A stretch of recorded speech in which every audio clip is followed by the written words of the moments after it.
welcome back to Lorehammer, the Freeboota WaaaRghPG, Part 2.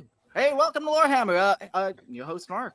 We're doing another role-playing game. I'm fucking hyped. I can't wait to act silly as a little Gretchen. Joining me, as always, on these little fun things, we got Court. Hey. Yeah, glad to be here. We're doing part 2 of this fun Freeboota adventure, and someone will die tonight. Oh, shit. Maybe not in this RPG. I'm just saying in general. So we'll see. Okay. But I just wanted. I was gonna say you better leave my hat alone. Yeah, good to be here. Yes. We also got 2 other players. We got Gerald joining us. Hello, who's hot for a good crumpin' tonight? Yes, good crumpin' indeed. And we also got Logan, the weirdest orc I've ever met. Welcome. I will be Morkius, the feathered one. Oh God. Yeah, I got a lot of people saying that was a fun voice. So yeah, I didn't expect that positive reaction to it. So yeah, give the audience what they want. This is how it shall be. I think So if you weren't a weird boy, it would be so good. Like it's like that orc needs a good crumpin' on his head. He's messed up. But no, he's just a weird boy. It'd be really funny, just be like a war boss or something. Let's go, lads! Whoa! Get stuck in! Fuck. Is this a voice that you've always kind of had as well, like Logan? Like, have you just done this every now and then throughout your life? No, I've literally never did it until I had to come up with it, and then it just stuck. I had a totally different voice in mind, and then you did Michael Keaton, or someone did Michael Caine. And I was it was gone. I was like, I don't remember what my voice was, so that was the first thing that came to my mind. Okay. So now it's canon. So funny. Good. Oh man. Well, we'll getting into an RPG. Court, tell us what we're up to here. Yes. So for those of you who don't know what's going on, we are playing a wonderful game called Morkborg. Now we have retrofitted this to be more of a 40K vibe. This is session number 2. So if you have not listened to the first session where we're playing, our players here are starring as a Freeboota orc crew. Please check out session 1. We also did this previously with a double session that was geared towards dungeon diving in kind of a, without giving spoilers, a renegade outpost in 40K. So, so Morkborg is a really great system for RPGs. If you've never played an RPG before, it's not daunting at all. It's wonderful. So the rules are very light. Everything else is very heavy, doom and gloom. It's awesome. So we are playing this fantastic system, and this is a scenario based off of Pirate Borg, one of Limithron's publications that adapted Morkborg for piracy, which is awesome. So I took that, and we've kind of made it 40K with some orcs. So we're going to kind of skip over just how things are played, because you guys have been playing it, but for the listeners who have not listened and jumped on and heard us rolling dice and stuff, it'll be pretty simple, pretty straightforward. It's D20 system. I'm going to tell them you pass, fail, we'll see what happens. So,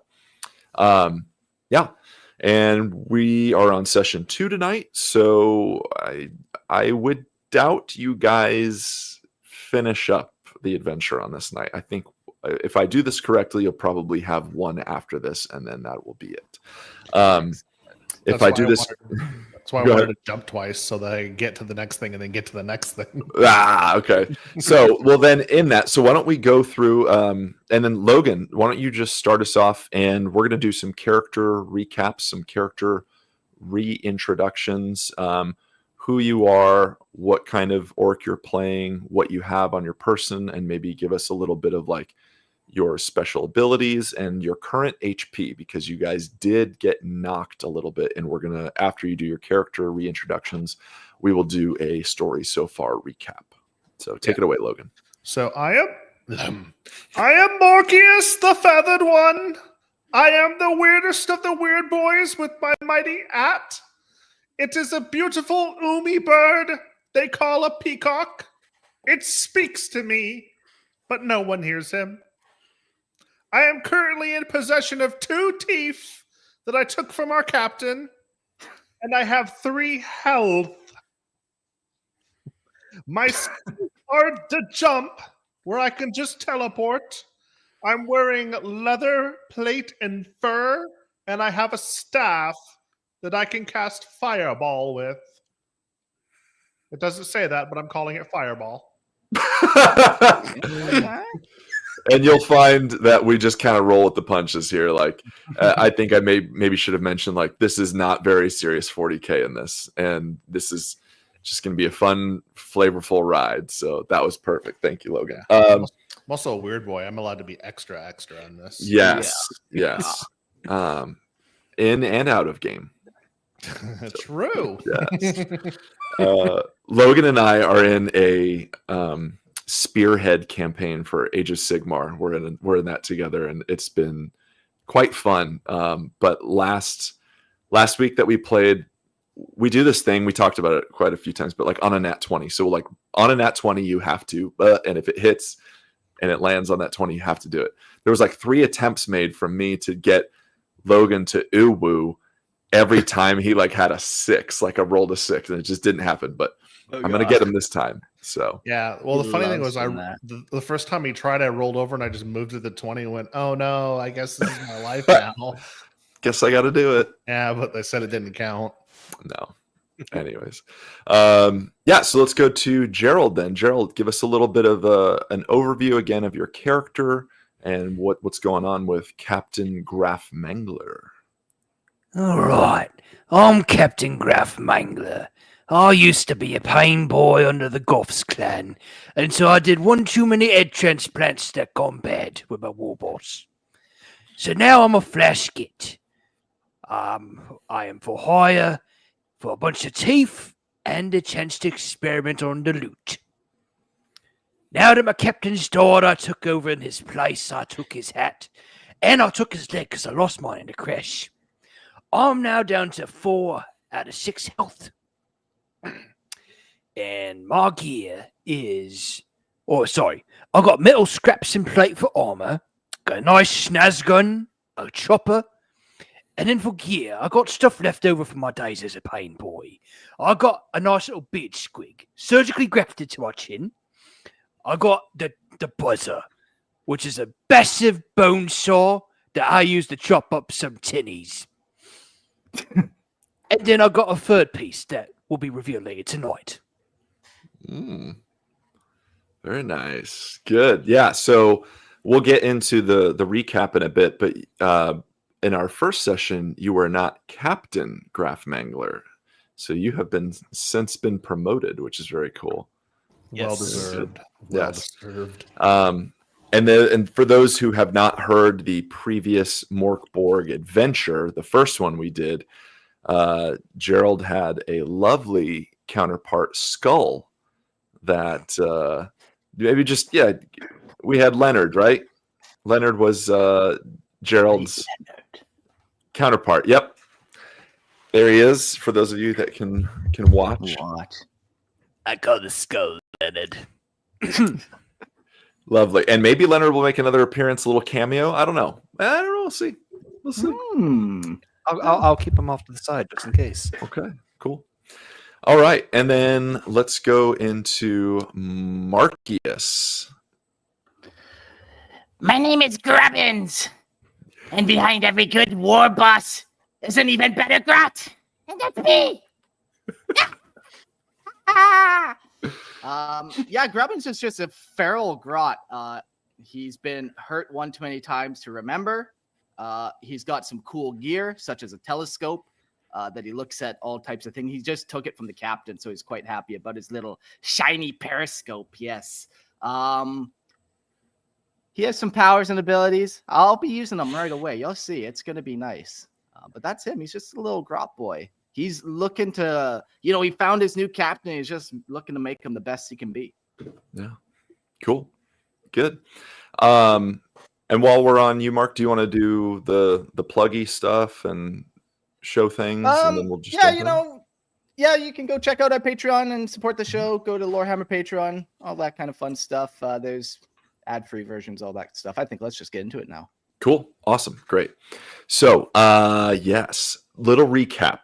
So, first off, if you haven't listened to the first one, go listen to the first one. Do it. But, yes, so our brave orc pirate warband was kind of raided, or maybe was doing the raiding. It's tough to say, with some Necrons. So there was a nice shipboarding, crumping, shooting, stomping, squealing, all of it. Fight. Yeah, a lot of squeaking. Yeah, it was a nice fight with some Necron warriors. There was like you guys fought maybe like one of the Scorpec destroyers. But ultimately, this Crumpen ended badly. The ship started to basically destroy itself based on possibly some fun Necron technology doing some shenanigans. And the Necron started to phase out. And you guys and your wonderful captain aboard the Lovin' Mother, with Captain Becklin Waznasha, basically were careening into the side of this planet, caught into its its orbit and getting pulled down into this planet. So you guys crash landed. There's really kind of no way of telling really where you are ish. You guys know that you're in the Vistalon Fazaldis sector. You've been in that sector for a few months doing raiding parties, catching freighter merchants off guard, maybe killing some Tau. Pretty easy, as long as you're up in their face. But you guys crashed on this planet. There was a crew of about 20 with you. However, you guys were the only survivors. Your captain has since perished in the terrible crash landing. Now, before he perished, he did give somebody a couple items. Who has those items? I have like his periscope, but I don't know if it was anything official or important. But like just that little. Mm-hmm. Yep, the cool digital periscope. Yep, able to see. Okay, there was 2 items that I believe were given out that are important. I'm assuming Captain Grafmangler has them. I believe I have his captain's hat, That's true. and I think there was like a scroll with some information Ooh. on it. Yes. I don't think I was the one that got that though. I thought that was him. I could be Morpheus? wrong though. Did I I forget thought to it was write that Morpheus. down? We're gonna say it was Morpheus then. Okay, I have the scroll of knowledge from the captain.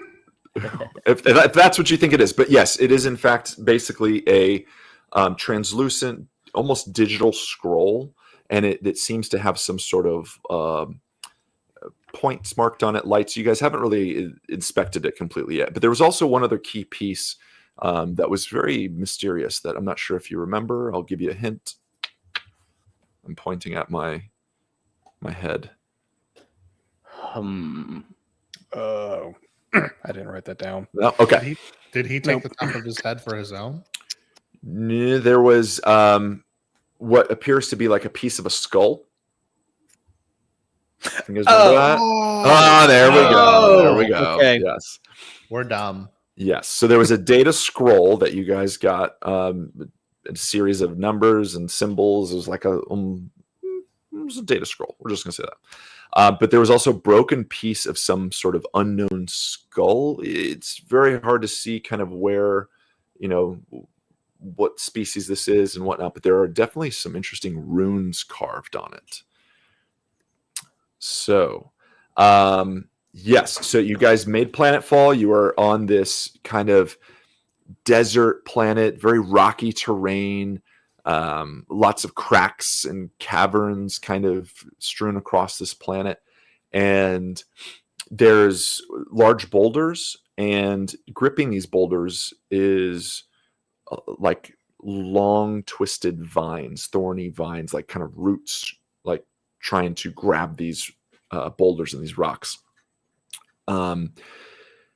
Your ship has obviously crashed into this thing and is just in pieces. Like you guys, I think, were able to kind of scour the area and see, but all your crew has perished, and you're pretty much shit out of luck in some ways.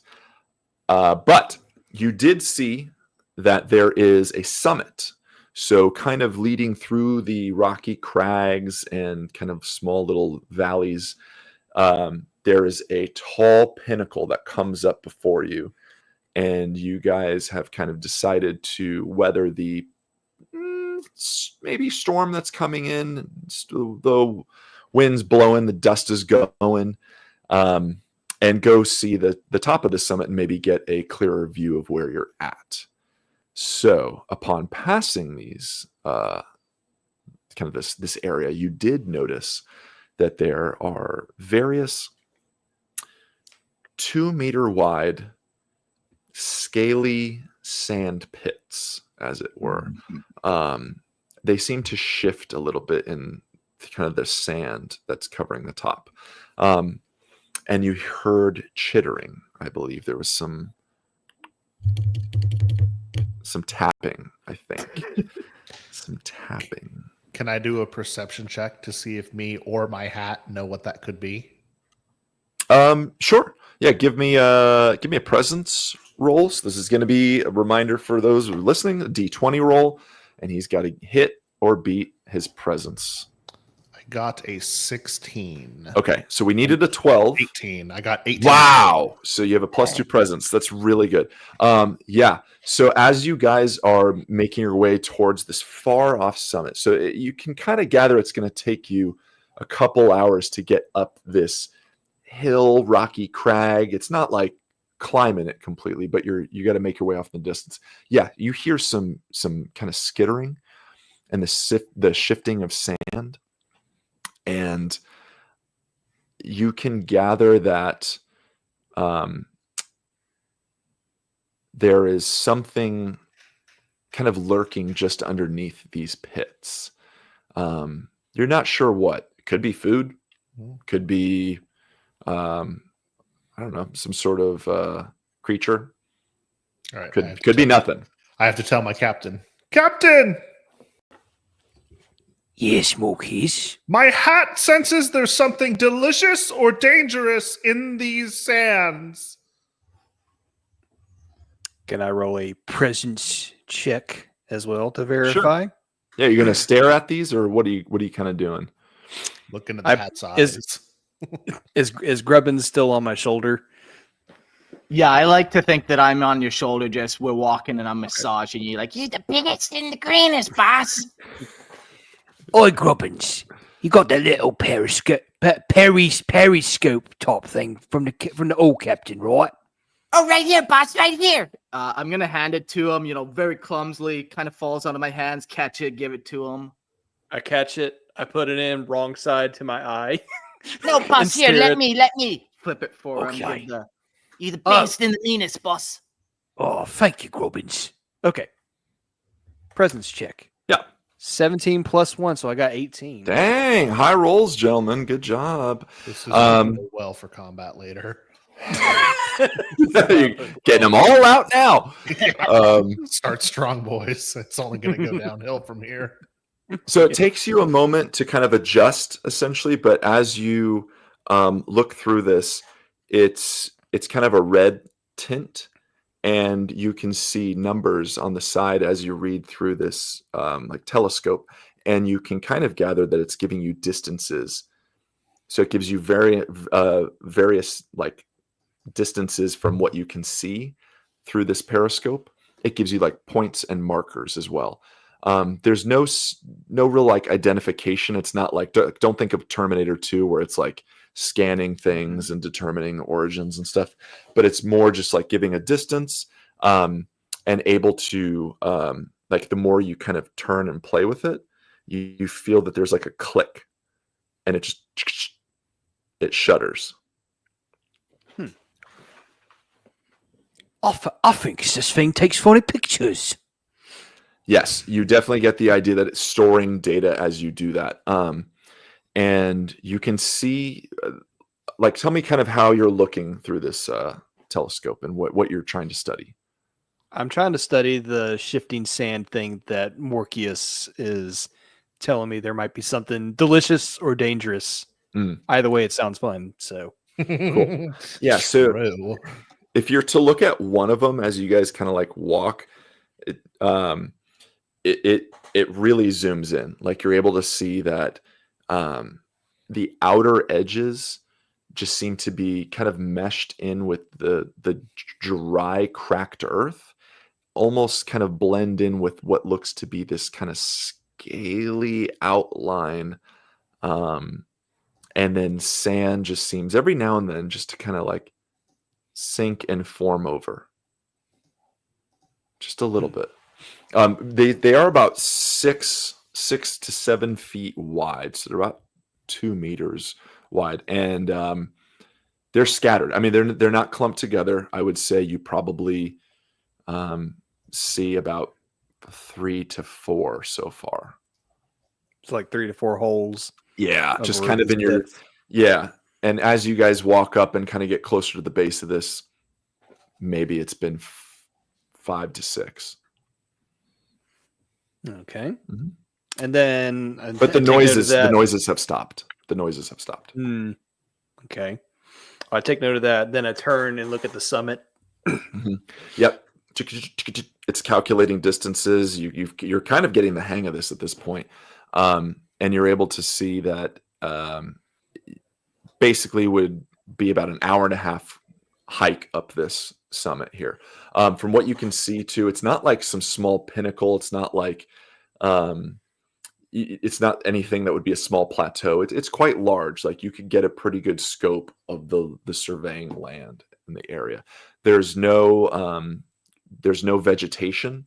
There's no any sort of like thorny roots entangling this thing. It just spires up. I quite like the idea of going up to that top there. Then we'll get a good look around and see what we can find. Then maybe we can find something really big to give a good crumping.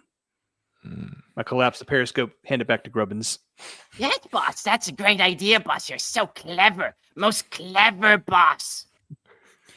Just in case we run into anything really big and really mean and scary, I got a little something for each of us. He pulls out his coat and then grabs 3, I kid you not, elephant tranquilizer sized syringes. And this is going to be the third piece of gear that Graf has. Ooh. Okay. So for context, I messaged Court this and came up with some custom rules at his permission. Yes. So this piece of gear is called The needle. Remnants of his day as a mad dog. Graf carries 2+1 large, non-replenishable syringes filled with The good stuffs.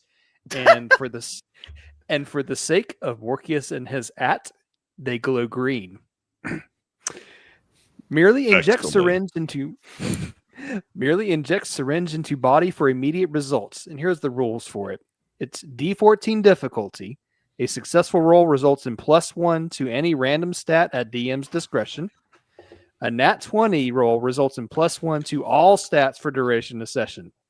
However, a failed roll may result in comical injury and damage, while a critical fail of 1 may result in permanent damage or debuff at DM's discretion. I really wanted to lean into the RNG aspect of Ork tabletop rules for this. Yes. So this is where we all roll nat ones because we just had the good rolls earlier. Right. So Graf grabs the giant syringes, hands one to Grubbins, hands the other one to Morkius. Don't waste it, because they're very hard to make. And I only got enough room for 2+1 of them. And that's it. Use it Nice. wisely. Thanks, boss. I'm I'll gonna hold hold on to mine this up. for you. Oh, go ahead. I'll just hold on to this for you, boss. I'm going to hold mine up to the hat and let it look at it. As you do that, Morkius, the feathered one. You feel that how big is the needle? Yeah, I was thinking that too. This needle's got to be huge compared to Grubbin's, I would assume. It's not the size of the needle; it's the heart of the grubbin. Yes. So as Morkius, the feathered one, as you are lifting this up for Dahat to examine, is that kind of what you're doing? Yeah. So you notice that how is Dahat the at sitting on your head? Is it like clutched, or it's like kind of legs grabbing onto it's you? kind of, the legs are tucked under it, and it's kind of just flooped over the sides of my head. The tail isn't up; it's kind of hanging down, and the head curls around and is just sitting facing forward. Cool. You start feeling that the feet of your hat are kind of shaking and gripping at your head a little bit. It's preoccupied. It starts kind of like looking around dodgily. Do you see the hat moving? I'm not crazy, right? Do we see the hat moving? You do. You see this beautiful hat, which is really just a fucking peacock, just kind of darting around, its head shooting left and right, just kind of examining the area, a little at unease almost. I do see the hat's moving. I'm afraid. Anyways, yeah. So are you guys going to keep cruising, going up to the summit, I'm assuming?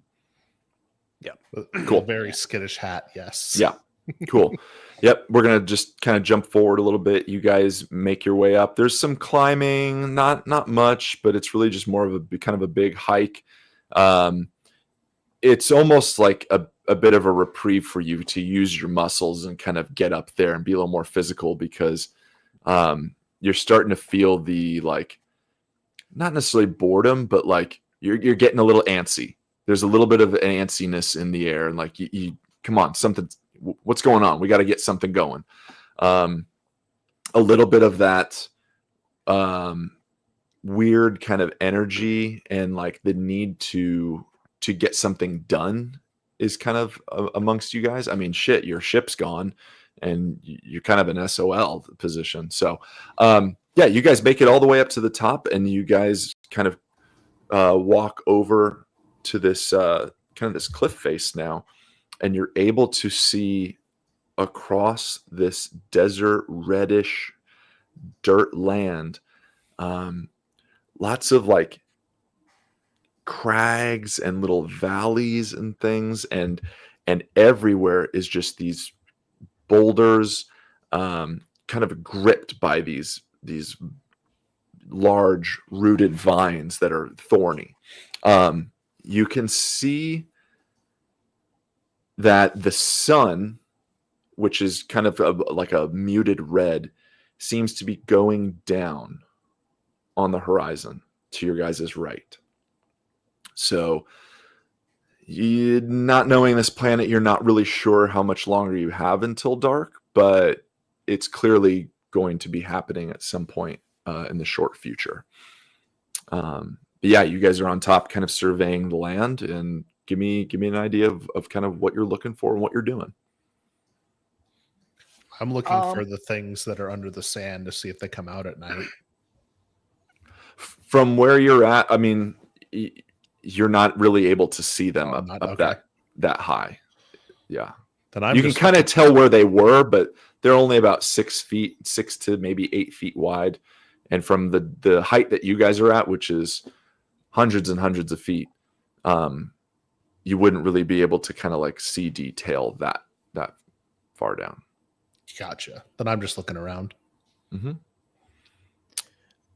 Grubbins grabs the periscope, the sky scope, and he starts just looking around. He's looking for any type of grays.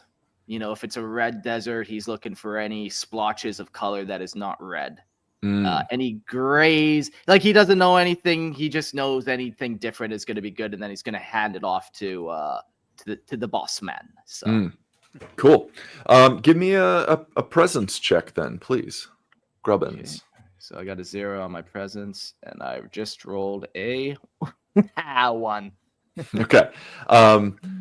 You rolled a 1 on a presence check. So I would say you've got the periscope or the telescope. You definitely have it backwards. Yeah. And everything is really tough to see. In fact, kind of that I would say the wind is at a higher speed up where you guys are, and the dust is kind of like pushing you around specifically, kind of almost like trying to push you off of Captain Graff's head. So it's a hard fight to kind of like see, and you're just straining to see anything, but the dust and dirt is kind of kicking in your eyes. Wow, boss, you really are the biggest and the best. I can't use this now. Then I'll hand it off. Hold on tight, little one. All right. I guess I'm going to roll a presence check with the periscope. 15. Yeah. Okay. So as you kind of do a slower 360 view of all the territory, you do see two colors that stand out amongst this kind of muted red and orange. You see a very blocky shape of green and gray. And it seems to be, so if you guys are looking kind of where your ship was and where you guys kind of came to summit this hill, it's basically on the exact opposite side, 45 degrees over. So if you're 12 o'clock was where your ship was, you guys are basically looking at 5 o'clock, and there seems to be some sort of metal structure almost. It's not moving. It's green and gray and very blocky. And it's down. It's down off in the distance, like it's on the ground level. Captain? What? What do you see? I see Wants to something. know. I see something blocky and glowing green. Green? So it's not glowing. You do see, like, almost like, well, for those of you who are on Patreon and watching us, Logan and Gerald, your shirts, it's like a dark forest green and kind of gray also in areas. Well, Yep, it's that. It's that. Green. Completely unrelated. He did not text me to wear this shirt earlier. Perfect. And you see black insignia on it too. Yep, I know Logan's got the fucking shirt. It's great. The green in some areas seems to kind of waver, almost like a tent. And the more you look at it, you see black shapes that form what looks to be some sort of bird. It's got wings. You can see black wings. Is it I'll peacock see. shaped? Is it what? Is it peacock shaped? It is not peacock shaped. Morkius, roll me a presence, please. 17. Ooh, okay. I would say you're less occupied with what they're looking at, and you start feeling this presence above you, and kind of the sensation of when you're able to do some sort of like really cool orc powers. You feel that in the air, and you feel it kind of coming up from above you, almost like this pull of the universe, just so slightly, like a little tug. I remember the voice. Captain, there is energy here. What's energy? How weird I am. It's getting weirder. Now, Oh, yes, just boss, I because see it. you're a weird boy does not necessarily make you a weird boy. Are my eyes glowing? Is it making my eyes glow? Or the peacock? Is the peacock's eyes glowing? You can feel the feathers kind of like lifting upwards. It's like up and back. You feel like almost not full plume, but like something's trying to like almost kind of like pull at you. Can Grubbins roll some type of like loyalty test? I feel like this moment all of a sudden just caught Grubbins' fancy, and he's like, maybe a new war boss is needed. It's beautiful. Grubbins has never seen anything like it. He's like drooling all of a sudden on his captain's shoulder there. So I don't know what should I roll for that.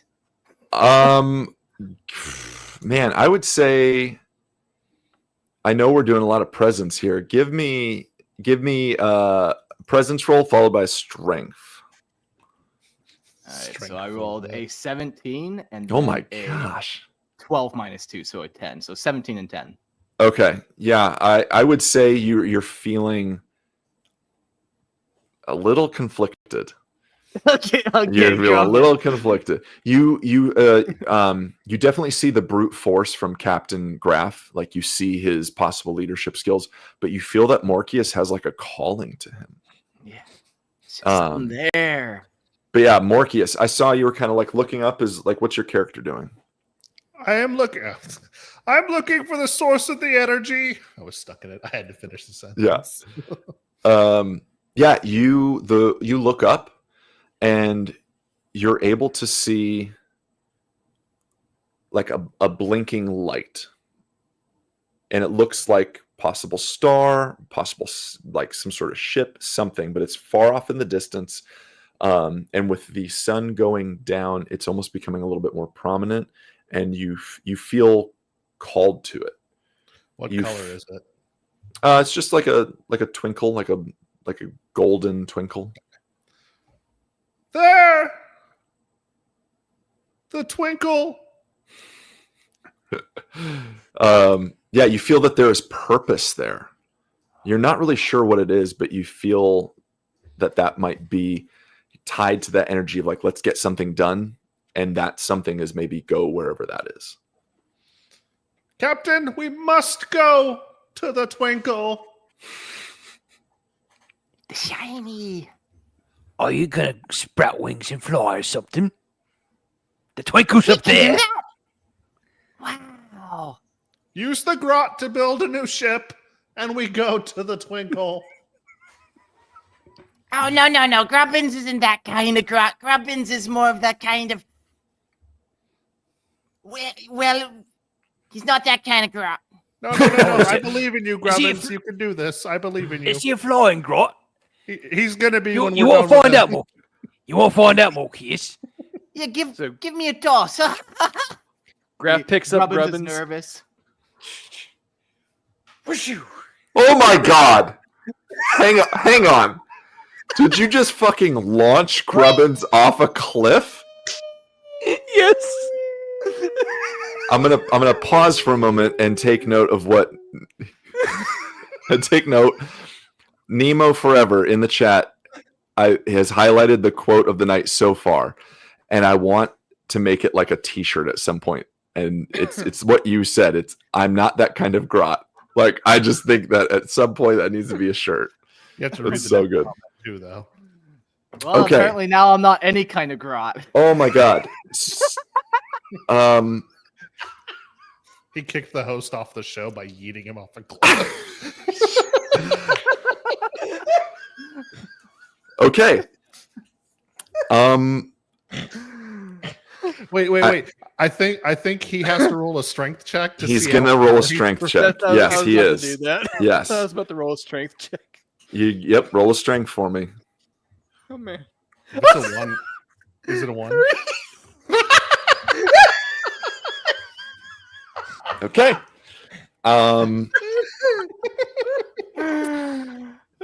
You describe a little bit how you grab him off your head and huck him. Just give me a little bit of that description. I grab him off my head. I look at him, and I'm trying to do the quarterback, just Yeah. the quarterback pass. Grubbins, are you into this? What's happening with you? Yeah, he's like, yes, Bossman's so big. Bossman, launch me up there. Like, Okay. Oh, so good. All right. I'm just looking in the private chat. That's funny. Okay.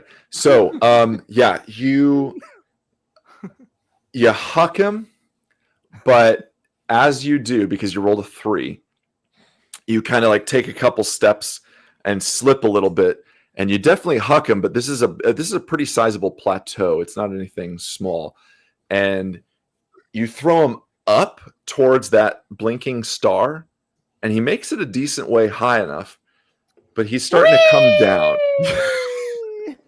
He's starting to come down. And you see him start coming down towards the edge of this plateau, and boom, and he hits just the edge. And I'm going to give me a strength check, Grubbins. can I propose a speed test? Because I'm so tiny, it's not about Yes. strength, it's about speed. Yes. Yes. Terminal velocity of a Gretchen is What is the I rolled airspeed a velocity 13 of a plus periscope 3. laden? 16. Man, you guys are fucking rolling hot tonight, minus the 3, but yeah, good. Okay, so Grubbins is able to see that he's really not like getting to where he needs to be. And he kind of comes down and looks and is able to like flap his arms as fast as he can and kind of like tumble, but he slams into slams into the dirt and just basically is able to kind of catch himself before he falls off this cliff. You are going to take some damage though, so I'm going to say let's do. All right, what are you at HP? I took 1 last time, I believe. Okay. You're going to take another 1. Okay. Yeah, take another damage. Yeah, you got knocked pretty good, scraped up pretty good. What's the hat doing in this as it sees Grubbins falling to maybe his death? staring bewilderedly at the captain. Okay. Just like, Yeah. Okay. and it's blinking just like this. Yeah. Okay. Yeah, for sure. So you didn't make it. You didn't make it to whatever this thing is. So close. Yeah. Grubbins, do better. Grubbins is sorry. Grubbins should had it be. in my fingers and Grubbins dropped it. You definitely now get the idea, now knowing that you can't make it there. It's quite high up. Maybe like it's in orbit. Okay. Like it's far out there. You definitely need some sort of ship. I mean, you're not going to, even with a good throw, you're not going to get him all the way up there. I'm not going to do it, but I just thought of the song from Fievel, the American Story, where he's like, somewhere. Slow-mo, out just- there." Yeah. Just, Grubbins. can I get there? Yeah, Grubbins. We're optimistic in the hatch, just like, what are you doing? Yeah. That was great. Oh, that's so good. Gerald's crying. Gerald is crying miss with you. humor. This is so good. Oh, man. Oh, good. Mm. It's a good thing you didn't crit that roll of throwing him. I'll say that. Oh, that would have been so Yeah. funny. Yeah. Just spike the grot in front of you. Grubbins just bouncing around. Yeah. Just completely limp. Unconscious. Oh man, I'm crying again. Oh, The hat just like, I'm done, just flies like- away. that's good. You guys are stupid. So Grubbins will brush himself off and kind of look up and face the 2 orcs in front of him now. Mhm. And he's been in this choice before, an abusive war boss and a new war boss. Yep. And he's on to the new war boss. Oh. Yeah, but he's sneaky. So Okay. Grubbins isn't gonna tell anyone, but Okay. Grubbins no likes Captain Graf no more. Okay. says out loud. All right. Good. Oh man. And with that, I go and scurry over to Captain Graff's shoulder and go sit on his shoulder and massage him, saying, "That was a great toss, boss. That was really good." I'll try my best. The hat's just going. Yeah. Boss, The hat let's is the go down voice of there though. reason. We should go down there, the three of us. Yeah, I saw green thingy down at the bottom of the hill. We's gonna go there. There might be some good grubbins. Good We must grub. lick the green. Is that the voice of the hat? Yes. Okay. Okay. This is the hat, and we Okay. must lick the green. Goodness. I think you I need think- to do the head thing every time you talk like that too. The head. Oh. Yeah, like the bird. Yeah. Yeah. We must lick the green. Gerald's gonna pass out on this I know. episode. This is good. Okay. So man. you guys there- are. Yeah. Is there anything on this mountain? Like, I'm searching my memory now of going up. Was there any type of like fabric or any cloth or anything I think I can use to make like a paraglider type situation? Or a No. parachute? No. Okay. No. Graph, you definitely saw some green, gray, and little hints of black, some sort of structure. That might give you something, but yeah, there's really like no vegetation here either. Yeah. You guys being Walking it orcs, in. like you're able to get a little bit of like the the sun photosynthesis kind of thing happening, but again, you're just antsy for something, some sort of action, something. This kind of standing around and discovering stuff isn't for you guys. Okay. Let's go, boss. Right, we's gonna go that way. Okay. Yeah, so you guys make your way down kind of the other side really and summit down towards that green structure. Is that where you guys are going? Yes. Yeah. Okay. Yeah. So as you get closer, you can see that it's about, I would say, a third the size of your ship, which was not very big to begin with. So this would be some sort of metal and cloth structure that's probably maybe 100 feet wide that you can see. And the closer you get to it, what you see is an outpost. You are faced with getting closer and closer to a dark gray metallic structure that is also partially tinted. It seems to be some sort of outpost, and you can see there is a flag, in fact, in front of it, off in the distance. And it bears the sign of a double-headed eagle in black. It's about 100 yards off from where you guys are now. So it's starting to get dark. You've noticed that on your climb down, it's starting to get, it's not nighttime yet, but it's definitely in the dusk hour. Have I encountered humans before? Yeah, I would say so. Captain, Yes. the hat is telling me that is a Hume structure. Umis. Oh, Umis give a good crumpin'. Who's hungry tonight, boys? You must slay the humans to achieve the goal of licking the green. As this idea of Umis comes to mind, you get excited. You're now maybe like starting to move a little bit faster, especially because you're trying to beat the dying light. The wind and sand is kind of kicking up a little bit more. Now to get to this, you do kind of have to go around some more of those sand pit kind of things and kind of make your way through these boulders and rocks and more of those like clutching vines. So it's not an easy walk. It's not just like strolling through the desert, but it's not anything like what you did to summit that cliffside. Yeah. I say we go real quick before the sun dies. Let's get some killing in ourselves. Now, my question, sorry, my question for you two: are we going to be cunningly brutal or brutally cunning? Kill them all. Wow, war boss. Morkius, what does your hat say? Let none survive. You heard the hat. We must act with extreme brutality. Ah, Take brutally the hit. cunning it is.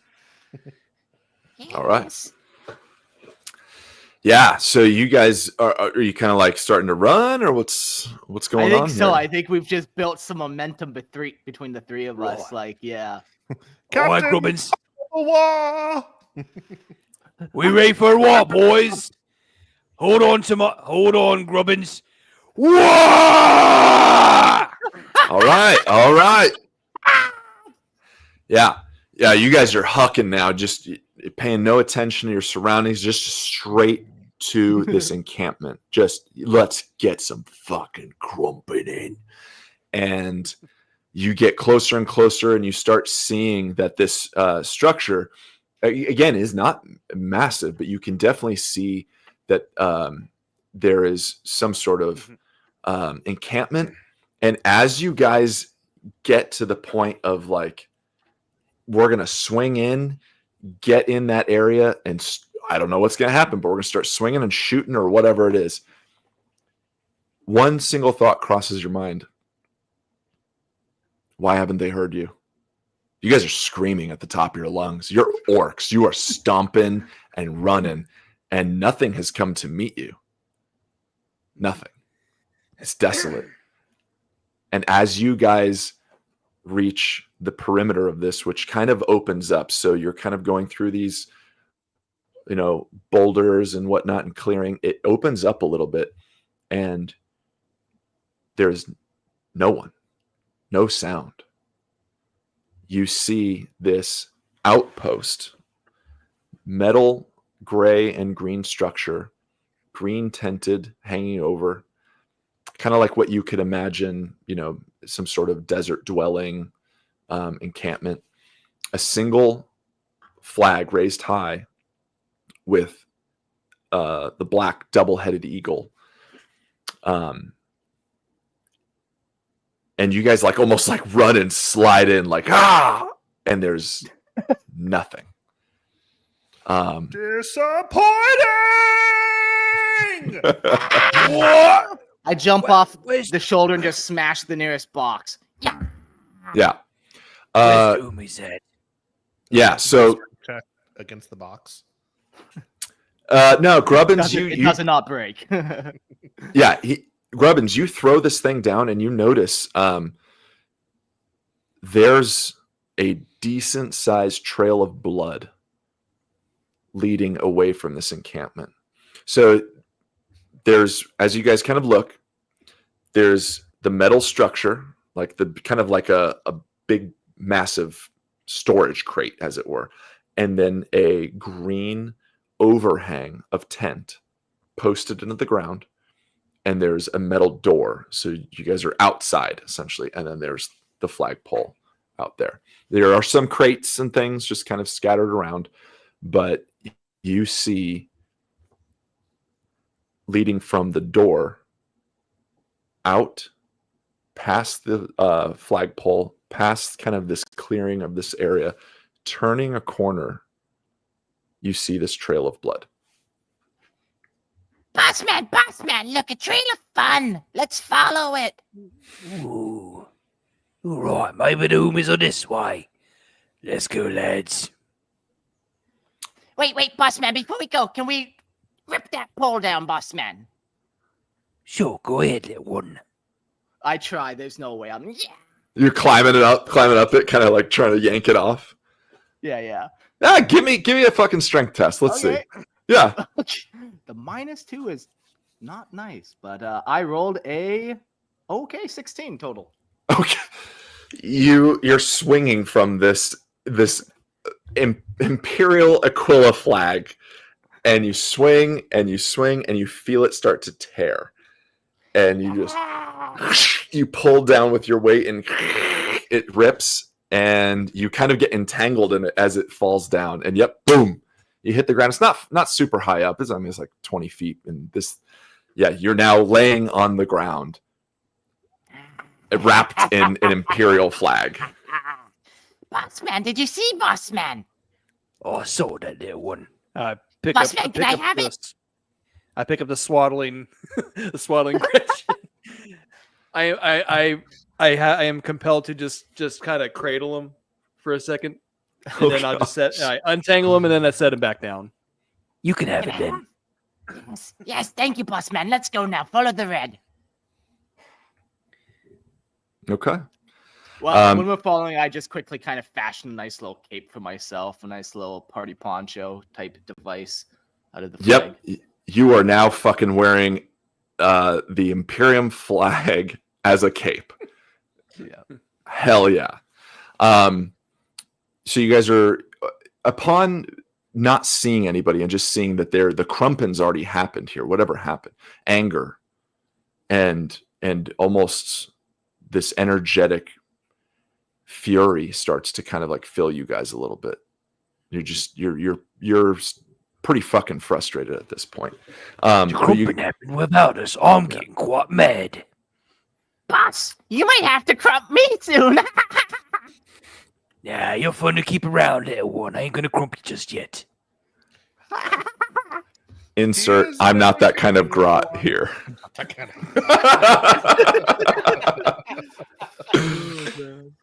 Oh man.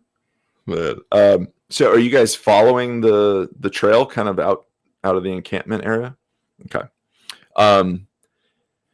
Yeah, you just kind of like, I would imagine almost Scooby-Doo style, like staring at your feet, walking this trail, and then what you see is it leads to kind of turning this corner towards this rocky area about 20 feet out of the clearing where that front area of the outpost was. Excuse me. You see like a splatter of blood, like just it's mixed in with the dirt. Anything that was like leading in one direction is now just all over the place. But what you do see is that there may be little bits of that blood trailing off into a couple of these scaly sand pits. Ah. I see the umi juice, but no umis. And now there's no umi teeth either. Ah, Yeah, man, no, that's no nothing good. but blood. I begin to suspect what is in the sand was something dangerous, but maybe delicious too. Maybe dangerous and delicious. Might give us a good little crumpin in the meantime. Bossman, do you have a rope on you? I do not. Ah. There was rope on the flagpole. Oh. Bossman promised to pull grubbins out? If I crawl Yes. into the pits, yes, okay. One minute, Bossman. Yeah, and I'll run and I'll go grab some rope and run back right away as soon as I Okay. can. It's now getting dark at this point. Like you guys have reached where it's pretty tough to see. Your eyes are straining to kind of see any sort of depth at this point. But yeah, you've got rope. You yank it off of the flagpole, and you've got, let's say, 40 feet of rope. Okay. When I get back to the camp, I just I got the rope. Let's throw something in. Let's lure whatever is in there out. All right then. I assume, is there any kind of debris or anything around? Just rocks, dirt, and blood.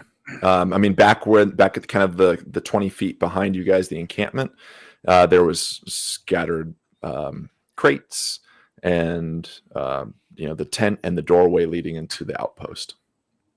Graf is just thinking, fuck it. Runs back to the encampment, grabs one of the biggest crates he can carry, hook, and just hucks it in one of the pits. Give me. Fuck it. I'm gonna roll for this. Let's see what happens because this is interesting. Okay. You're throwing a crate into one of these pits. Just throwing a giant crate into one of these pits, hoping to wake something up. Good. It crashes and kind of it breaks a little bit on impact. And it sinks halfway into the sand. And then you start seeing it just slowly kind of teeter its way into the earth. But it stops. It doesn't sink all the way. It stops where there's just a peak of the corner of this crate sticking out. Mm-hmm.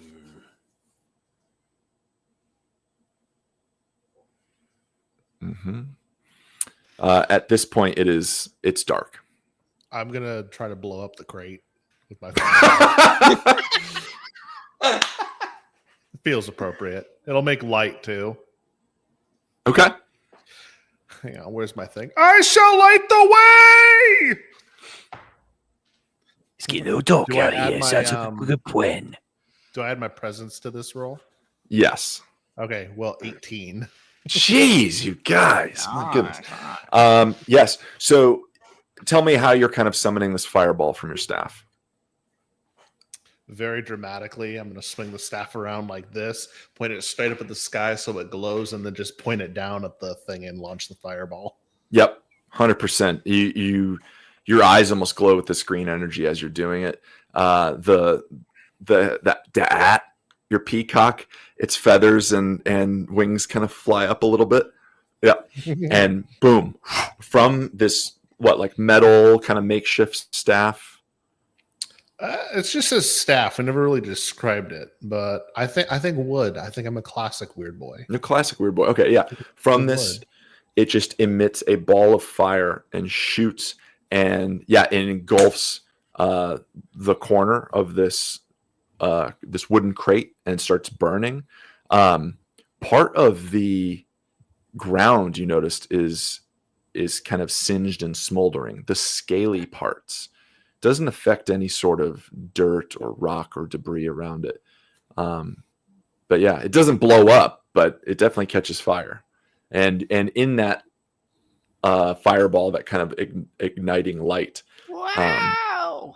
You hear little tapping behind you, coming from kind of the encampment. Just briefly. So I would say, Morkius, you're the only one that hears that. So I'm gonna slowly turn around like this, but the hat is gonna turn opposite direction. Keep watching the fire. So we're just turning apart from each other. Do I have to roll a presence to see if I see? Nope. No. I just hear the clicking. Yeah. Captain, the clicking is back. Did you wake something up, Morkies? I hope so. The hat wants violence. Paying attention to what you hear clicking behind you as well. You now all hear this.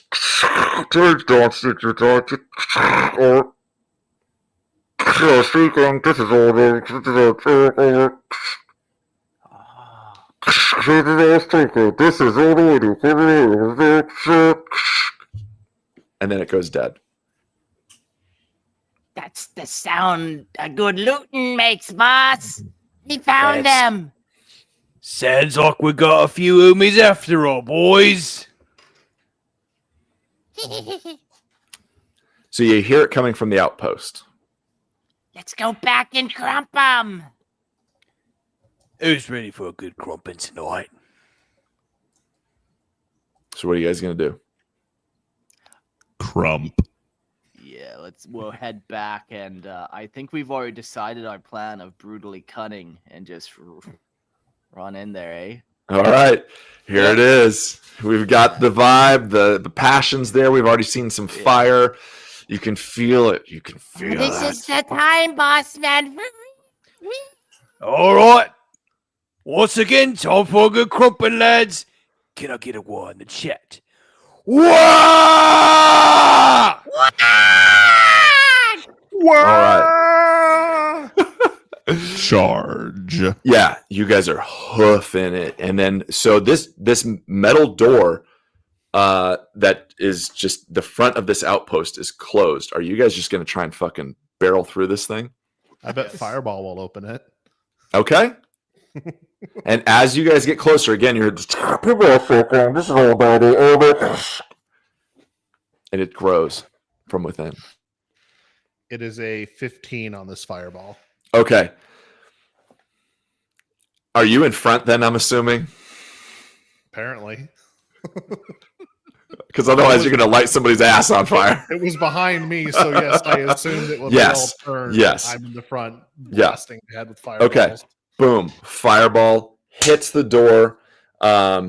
It starts, the fireball actually goes up and starts catching the tenting on fire.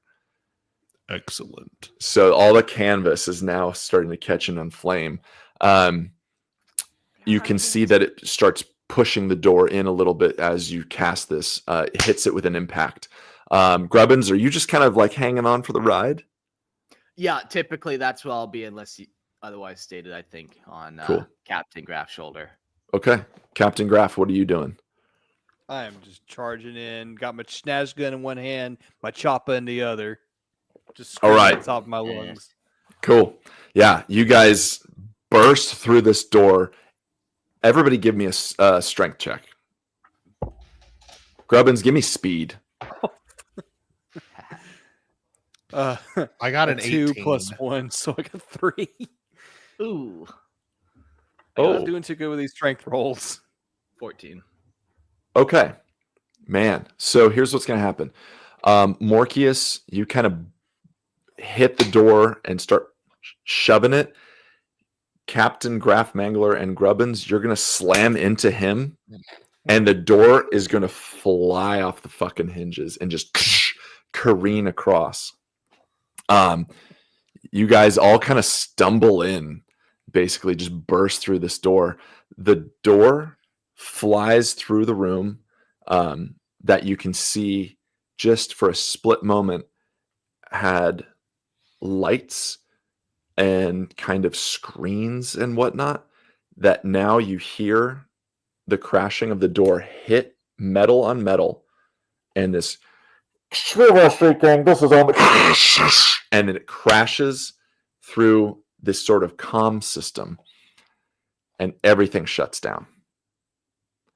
And now you guys are in this empty room, and as you look, there is blood and pieces of Humies everywhere, all scattered across the floor.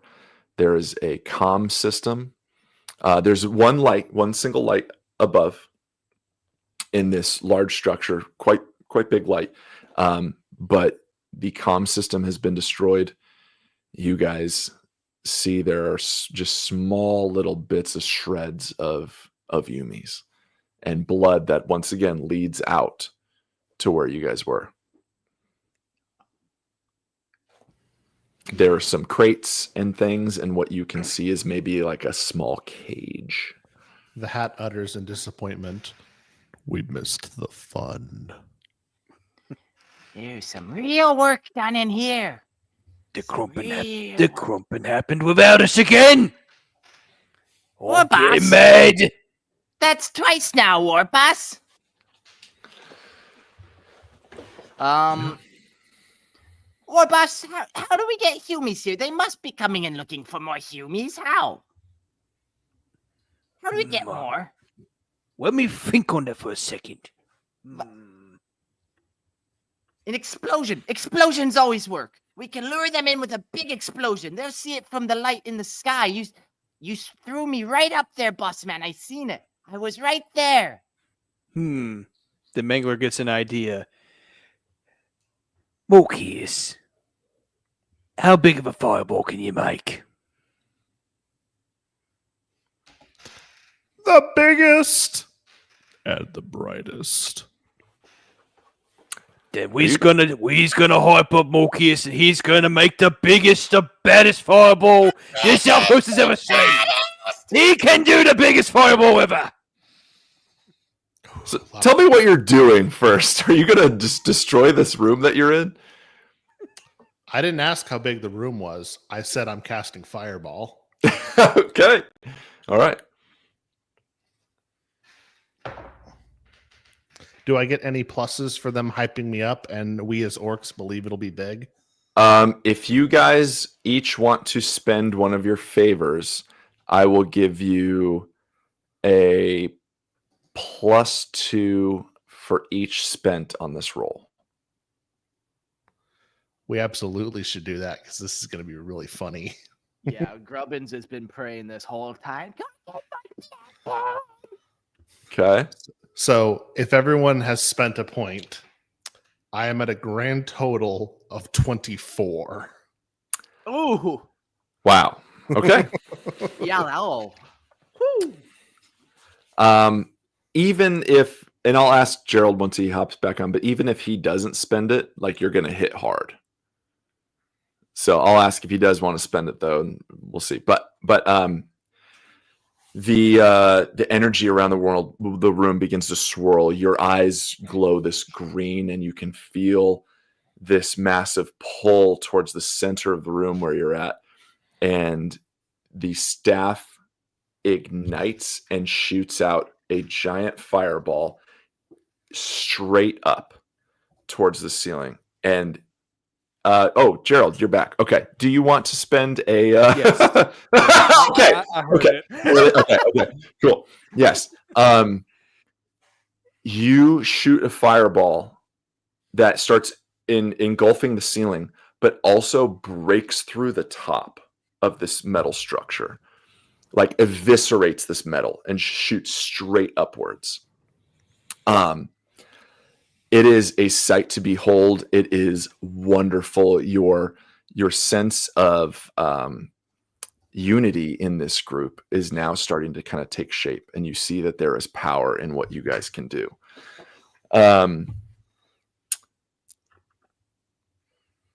In this, the room starts to catch fire. So your shelter is now aflame. Boss man, they'll see this for sure in the nighttime. We'll make our own twinkle down here, boss man.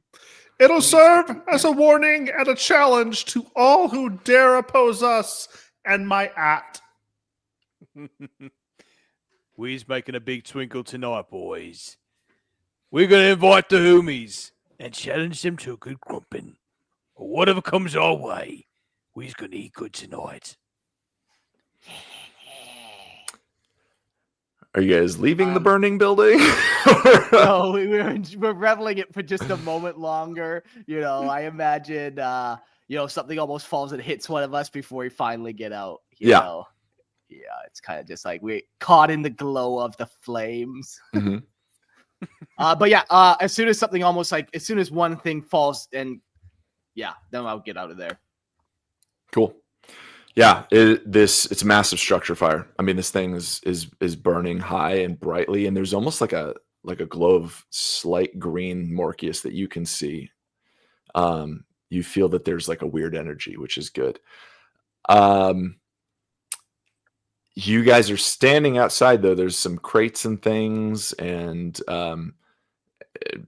you guys are now kind of looking upon this Imperial outpost. Fun little Arizona pun. Imperial Outpost Games. Rest in peace. Much love. They just closed down. Bummer. But you guys are staring at this. It's the only light source is this flame. Beautiful. Let's start looting, boys. We can loot so much before the Umis get here. I got one thing I gotta do first. Reaches into his coat pocket, grabs out another giant cigar, walks to the edge of the fire, lights it. Okay. Hell yeah. Yeah, you guys gonna loot? I mean, there's some crates and stuff outside. You guys can kind of smash and go through. I'm just going to Alright, admire got the my big smoke. fire. Oh, got my big, Okay. big smoke in. Now let's get to looting. Looting boss.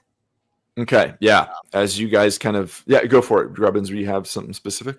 Yeah, I'm gonna start the first half of the looting on Captain Graff's shoulder, and then at one point I will transition over to Morkia's shoulder when I feel like he's left alone. Okay. Cool.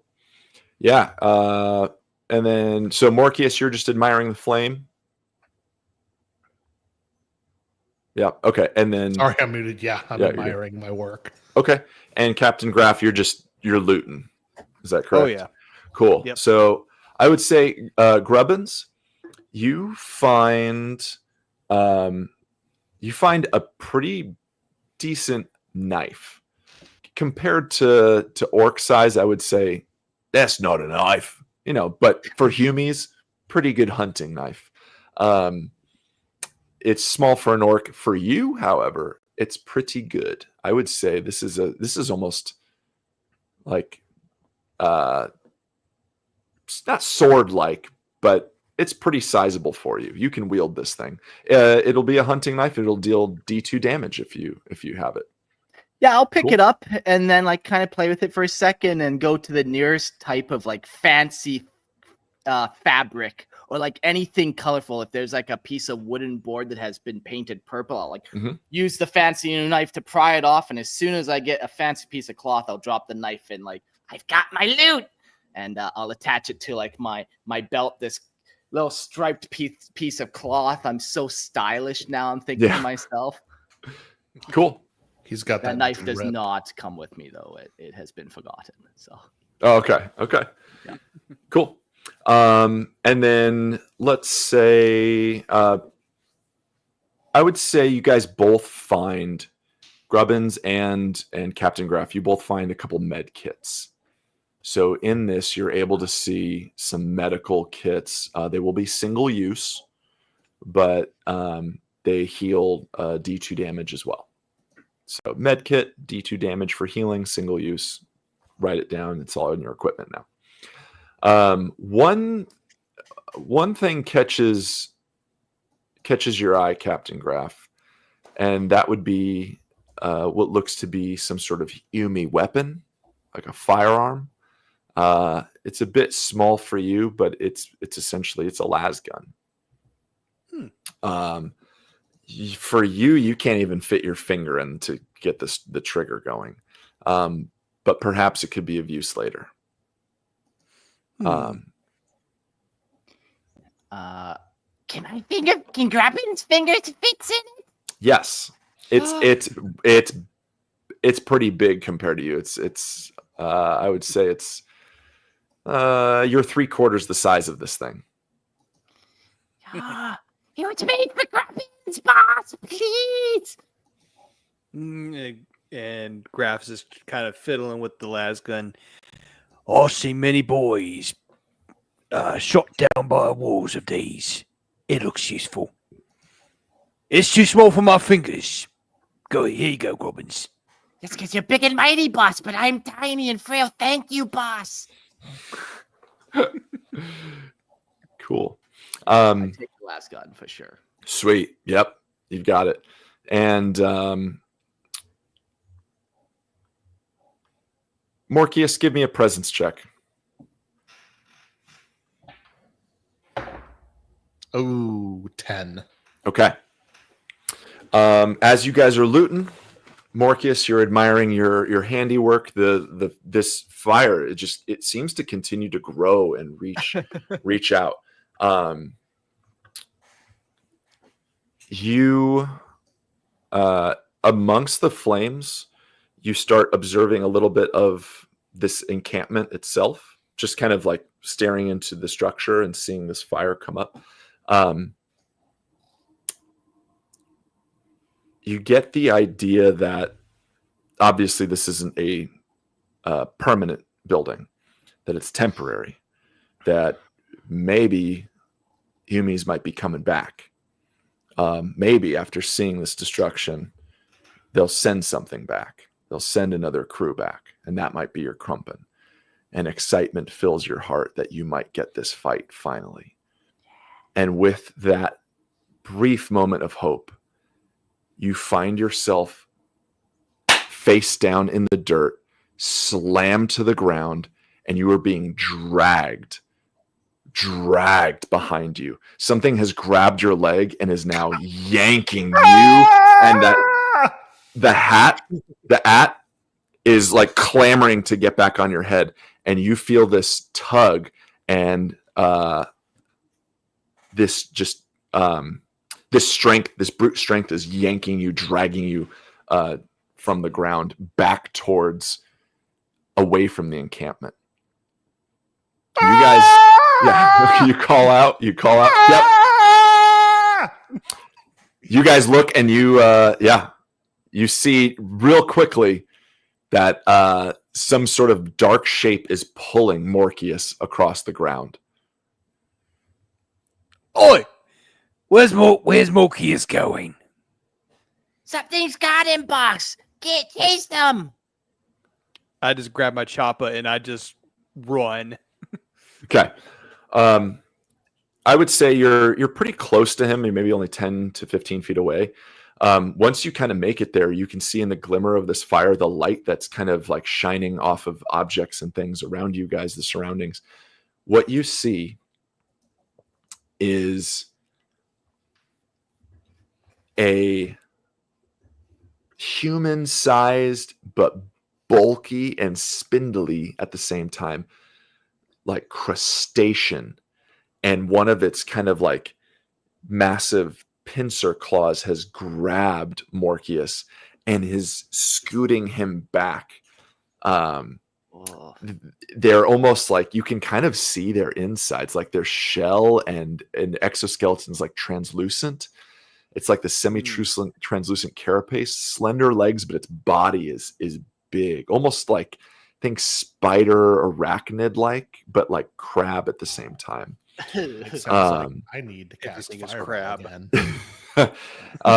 And in it you see like uncountable dozens of eyes staring at you and at Morkius at the same time, dragging him towards one of these scaly sand pits. Fireball time. Okay, so we're going to go into combat here. So I would say, Graf, you've probably got a little bit of the first action, but because this thing got the jump on Morkius, it is going to basically attack. We're going to see how much damage this... we're going to call him a desert spider, by the way. We're calling these desert spiders. How much this one does to Morkius. Morkius, give me... It did get you, so there's no dodging this, really. But give me a tough roll, please.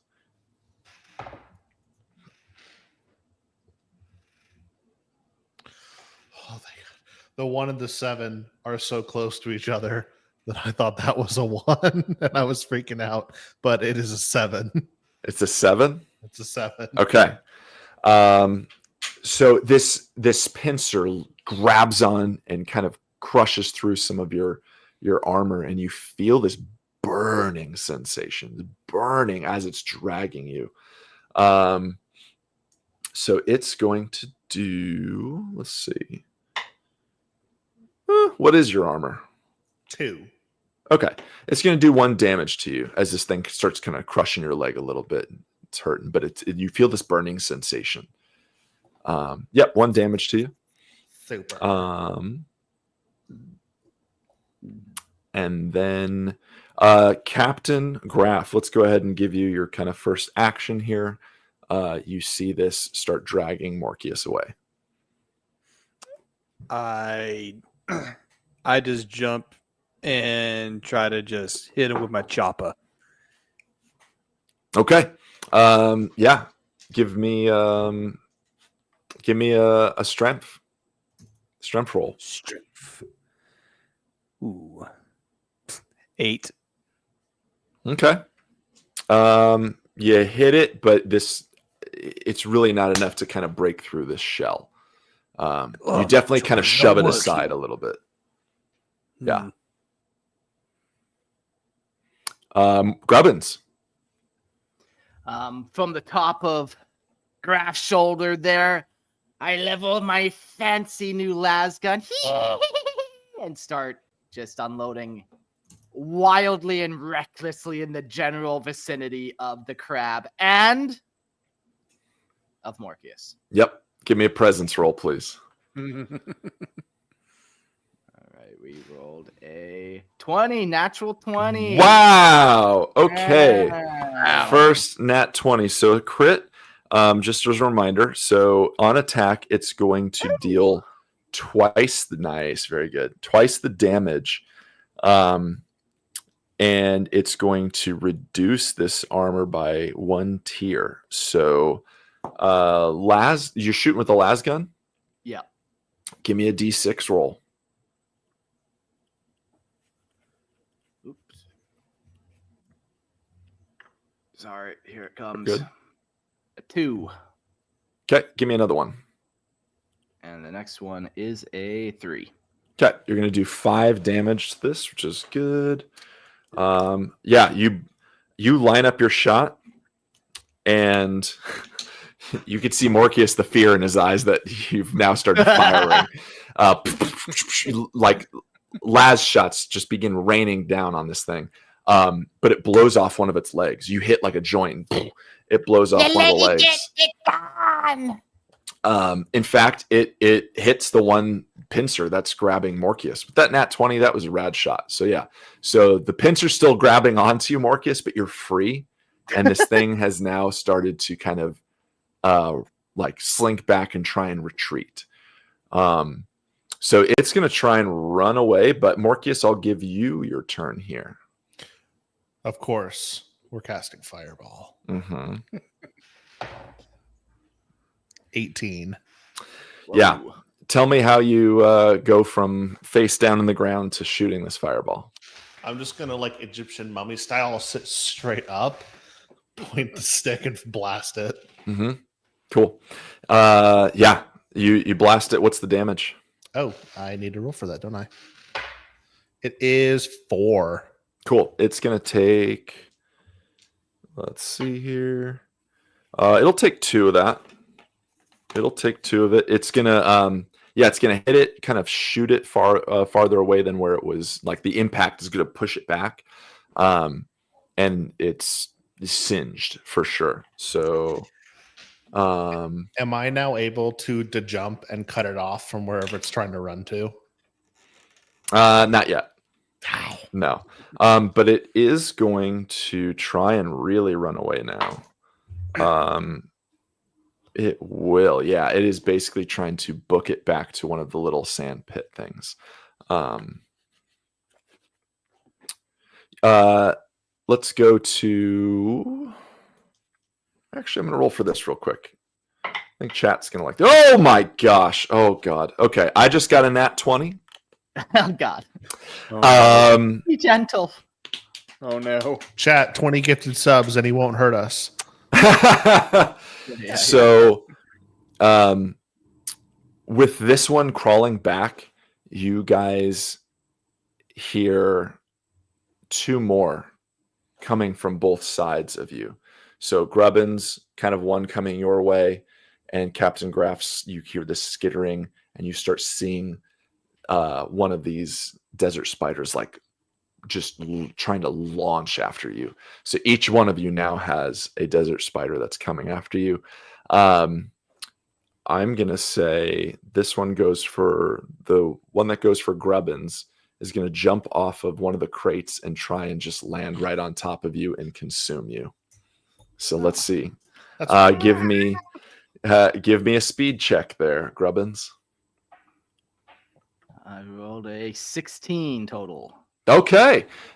You dodge right out of the way. It lands and just it doesn't take its 17 eyes off of you. It is staring straight at you, but you land right in front of it.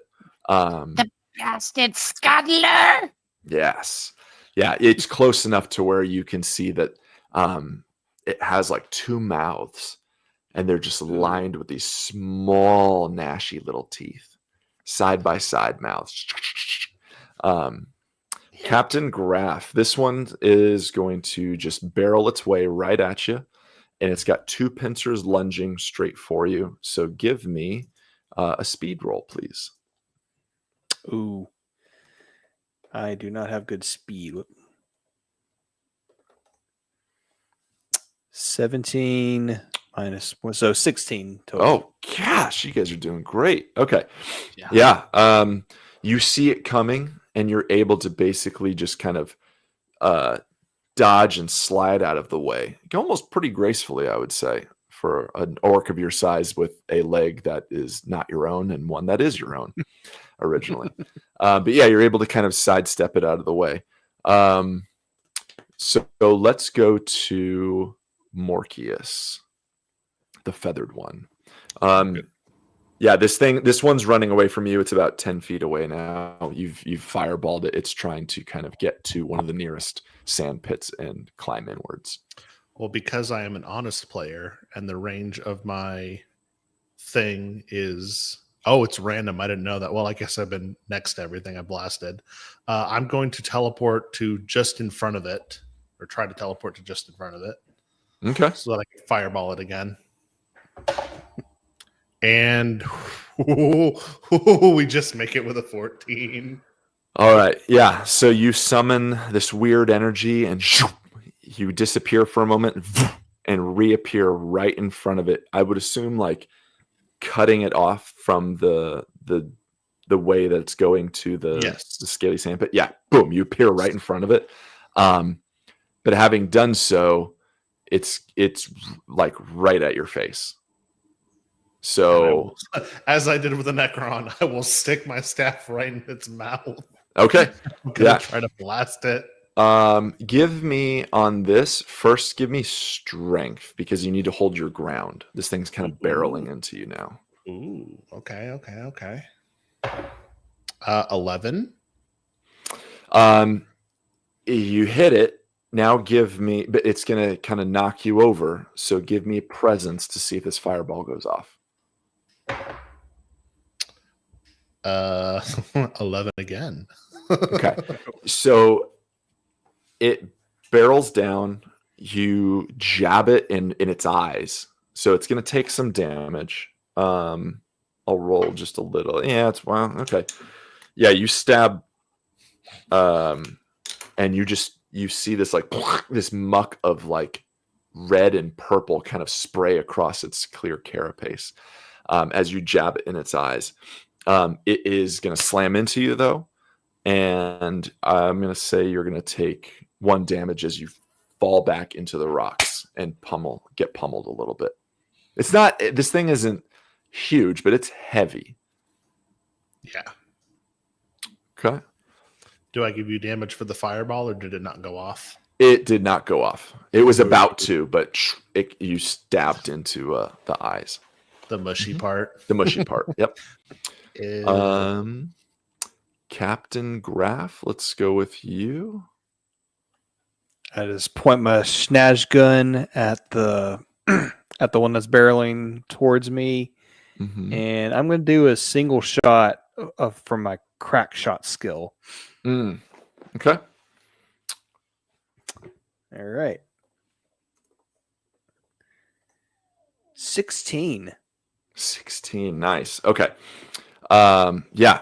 You fire and this thing, there's no way for it to dodge. It's barreling at you straight towards you. Shoot, and you're going to hit it square in the face. How much damage are you going to do? 1d6 plus 2. 3. Okay. All right. Yeah, you blow off one kind of sections of its eyes, and even part of one of its mouths is now just like hanging like a jaw and just trying to gnash. And it kind of stops in its tracks at that moment. All right. Cool. Grubbins. Grotty Grubbins, what are we doing? So there's one just in front of me that had kind of attacked me, and we jumped off the shoulder, and now we're on the ground facing up against it. Yep. I am going to quickly see if I can like climb back up Captain Graff's shoulder. Yeah, it'd be some running distance, but you're fast enough to probably make it and get out of the way. Yeah, like even if it's my whole turn, like he's afraid at this point, so he's running back to Captain. Yeah. Okay. Yeah, I would say you make it. Having dodged this thing in your previous turn, you're ready to run. So I'll even give you another action.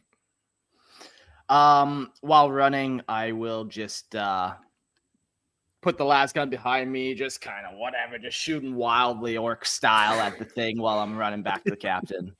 Give me a presence roll. Let's see what happens.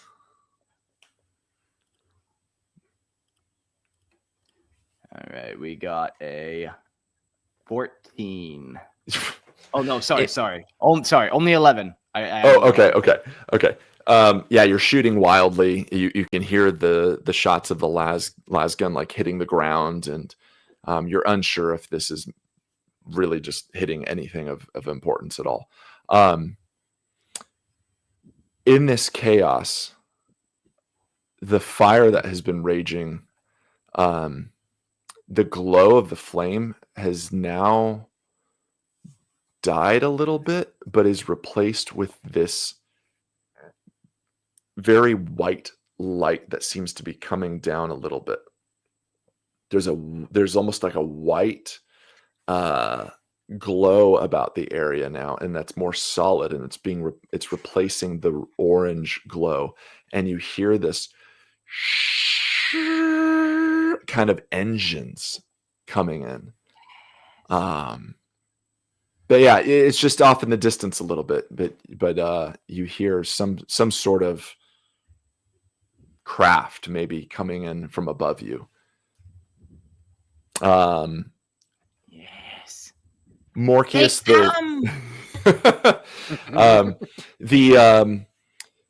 the desert spider that you had attacked at this point has just dropped dead.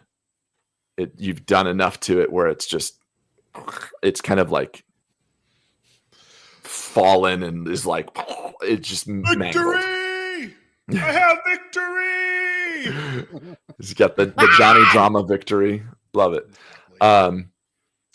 You all the two desert spiders that you guys were kind of paying attention to, you now see them start get riddled with shots. What looks to be the same as what Grubbins was shooting earlier, the same kind of fire. And they're getting close to you as well. Like there is what seems to be 10 to 12 shots firing your direction of las gun fire from the air. Get down, hide! Yeah, I will jump off that shoulder and find like any little hole or under a crate or just like anything, little pot perhaps. Mm-hmm. Yeah, you can find some broken crates kind of near some boulders for sure that you're able to hide under. Morkius and Graf, what are you guys doing?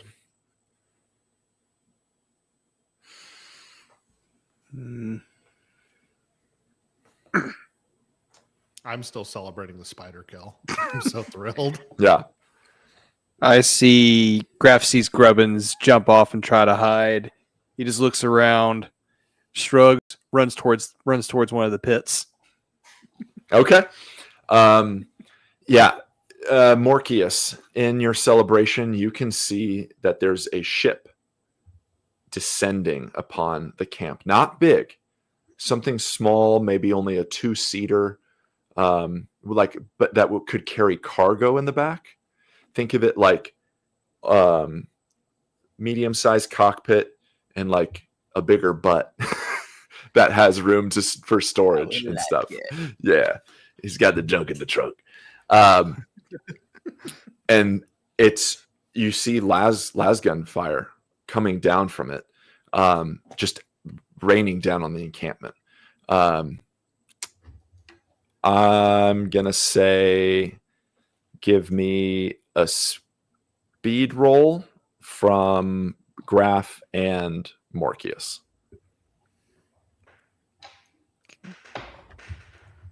Ugh, I think I'm about to die. Ugh. I got a 6. 3 total.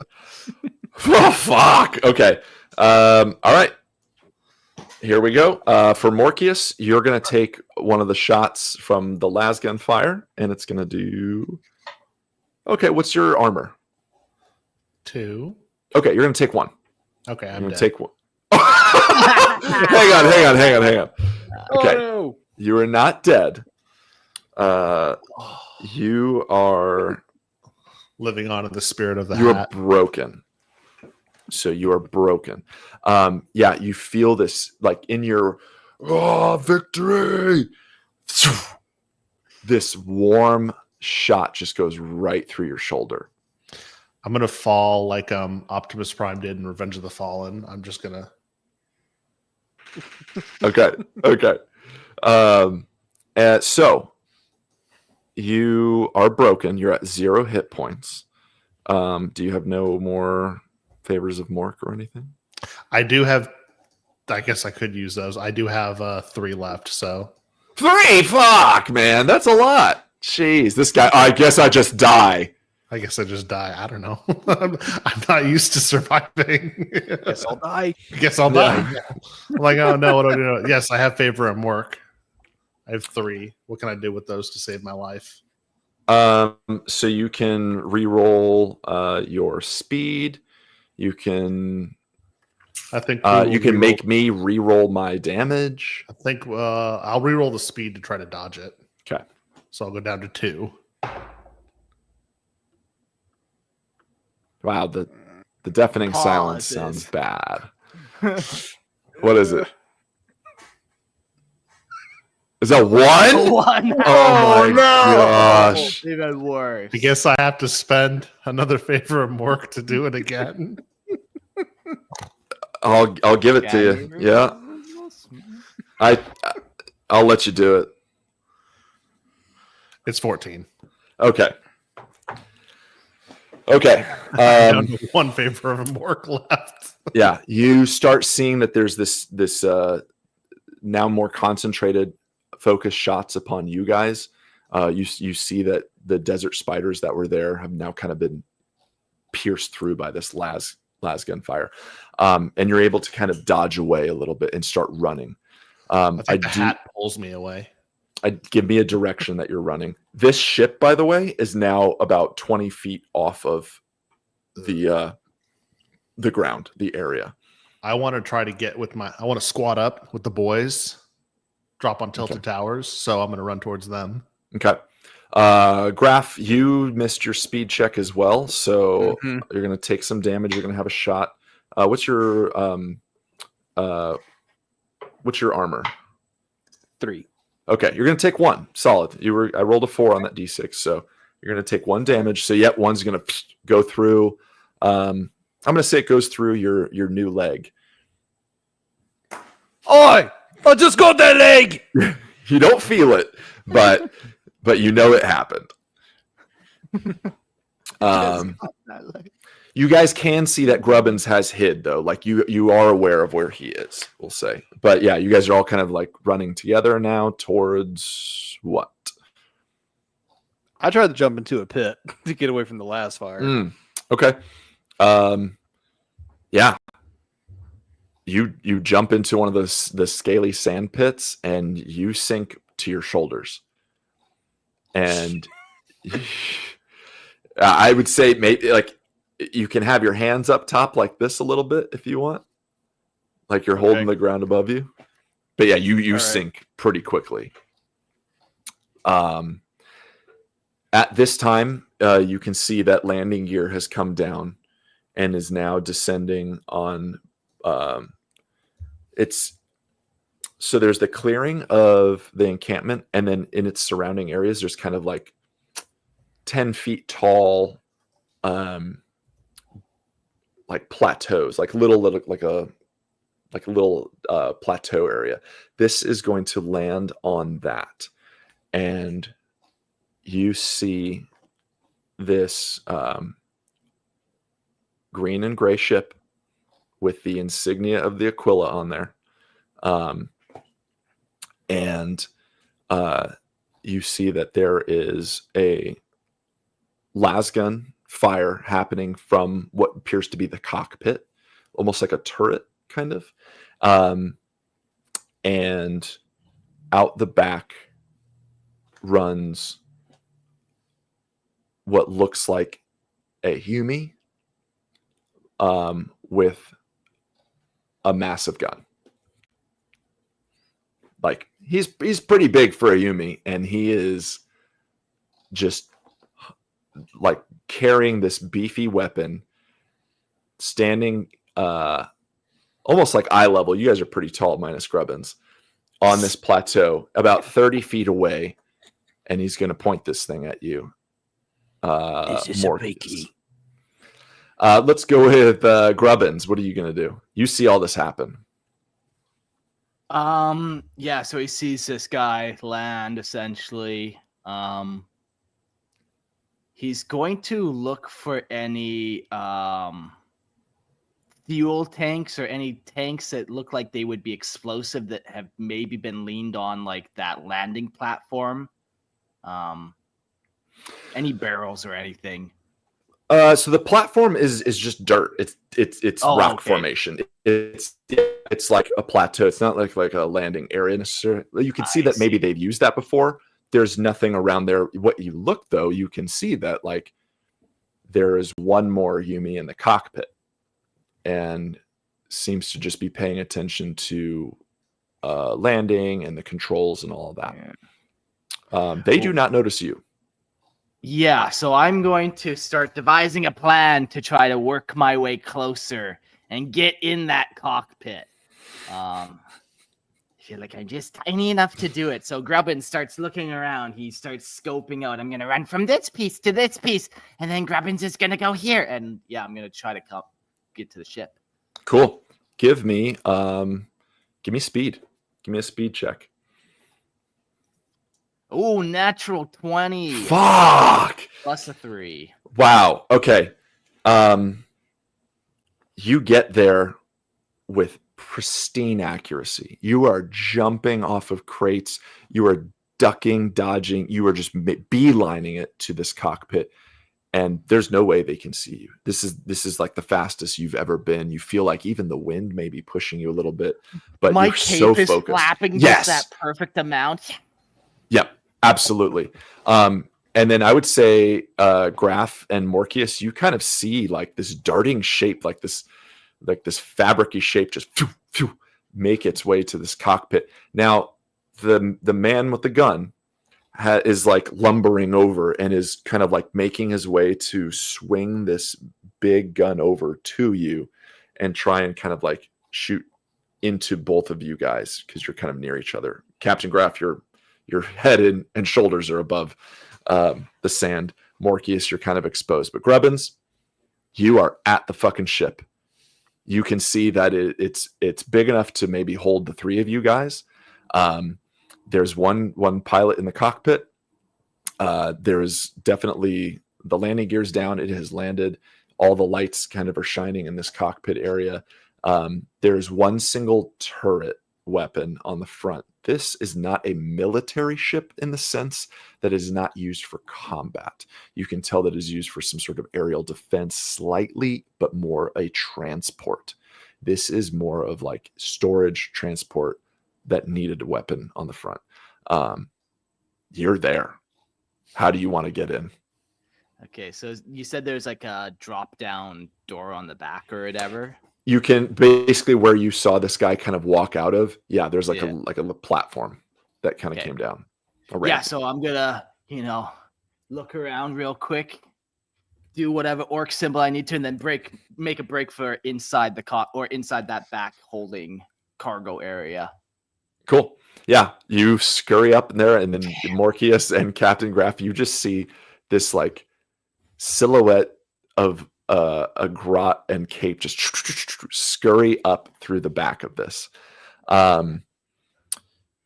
you hear the energy coming from this gun like starting to like rev up.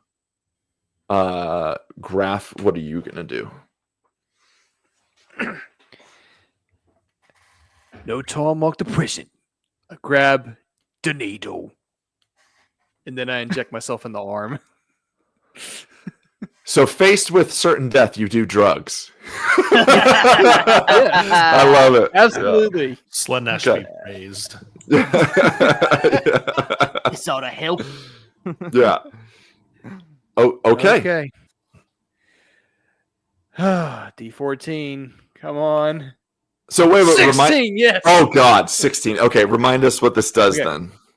Okay, so the rule we put in place was D14 difficulty. Successful roll results in +1 to any random stat at DM's discretion. So. Okay. All right, I'm gonna rando roll it. So this is gonna boost one of your stats by +1, correct? You said? Yes. Okay. Any one stat. Okay, here we go. I'm gonna roll a d4. So strength, speed, presence, tough. Let's go. Strength is boosted by +1. So now that means I get +2 strength. Yep. So you're holding on into this sand pit and you get this like, yep, you shoot up. You find the vein, you shoot up, boom. And if you want, I would say you're able to like shove yourself out really quick. There is a moment to be had here. You hear a voice that says, Xenos filth, die now, as this kind of like energy weapon starts to rev up. Oh boy. So what you gonna do? You got some good strength. You got a moment. I'm just gonna pull up. I finally see a Umi and just grab, and I'm gonna grab the buzzer and then my snatch gun and just go in full ham. Okay. Yeah, you shove your arms down, launch yourself out of this pit. You can even feel as you're kind of like kicking out that there was some sort of like, you can feel that there was like something underneath you trying to get at you, but you use it. You shove that boot down, you shove out and yep, fly up. And I'm reading one of the chat things here that's just fucking hilarious. Yeah, you know what? Here it is. Chat influences this moment. You shove yourself out and this thing starts revving up and walking towards you. It doesn't have the shot on you yet, but you take out your shooter and you wield it above your head, straight armed. And you're going to yell, firefight! And you start shooting wildly in the air as you look upwards. And like the presence of Gork and Mork is just upon you. And you are finally ready to fucking kill something. And you crump a Hume. Yeah, you start running at him. You're going to close the gap, but I'm going to say you're not quite there yet. Alpha Primus, by the way, thank you. Thank you for the wonderful idea of having a Paul Smacker cameo, the FBI agent from Boondock Saints. Yep. That would be Willem Dafoe's character, Agent Smecker. Amazing. Character. So good. So good. Good. Yeah, so Alpha Primus, thank you very much. Chat, if you guys got stuff that you want to throw in here, maybe we'll go with that as well. Morkius, what you doing? You see Graph running at this dude. He's going to have to get up this little plateau area, but yeah. I'm going to give fire support to my teammate. Okay. And I'm going to light the way for you, Cap. I will light the way for you, Captain! Whoa! 14! Damn, you guys are killing it. All right. A fireball emits from your staff and launches its way in the straight direction of where the guardsman is, who is in pretty heavy armor, by the way. You can hear in his like amplified voice, There is no surrender. There is Xenos filth. And charging, Graph, you feel the heat from this fireball over your shoulder, basically, as it zooms towards this dude. Give me 1 sec to drink some water here. Yeah, the voices are fun. Woo. For sure. Yeah. All right. Yeah, and Grubbins, since you reach the back, you can see kind of like a straight shot from where this cargo area is through the cockpit, and you see like warm flame just kind of like streak across. Let's do. I'm gonna roll for this. Give me a damage roll on your fireball, Morkius.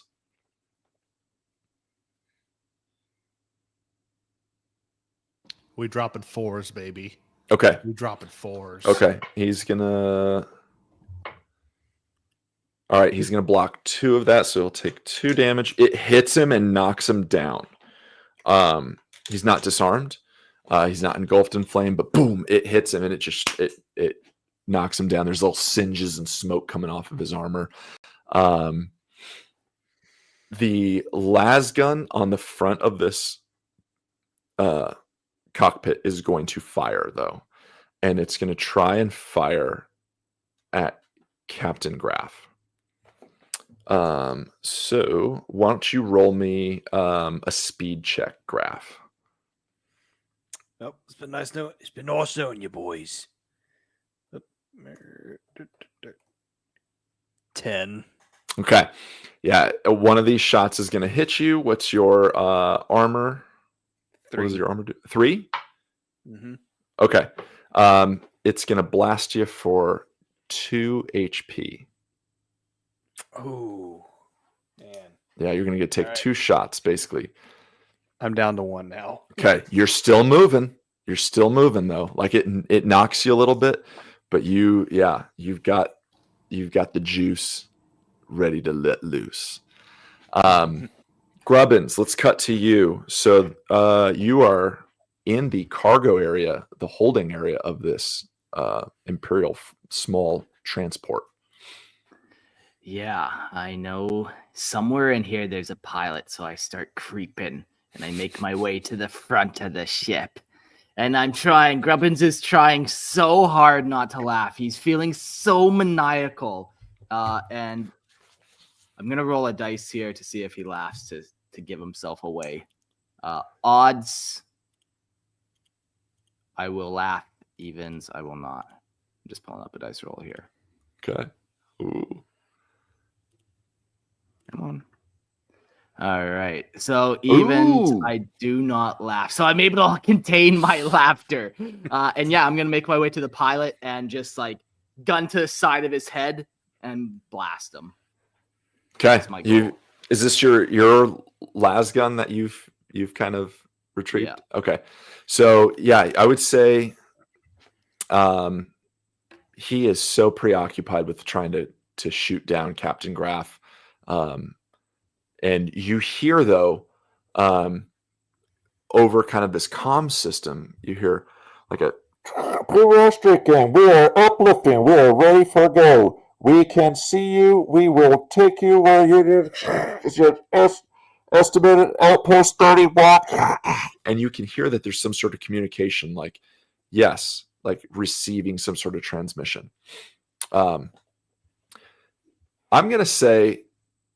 How do you want to put it to his head? Because this thing's pretty big. Like just to the back of the chair. Like I kind of picture the door opens up. There's a couple chairs. You can walk up behind the chair. Yep. Right to the back of the headrest. Like 100%. execution style, you know?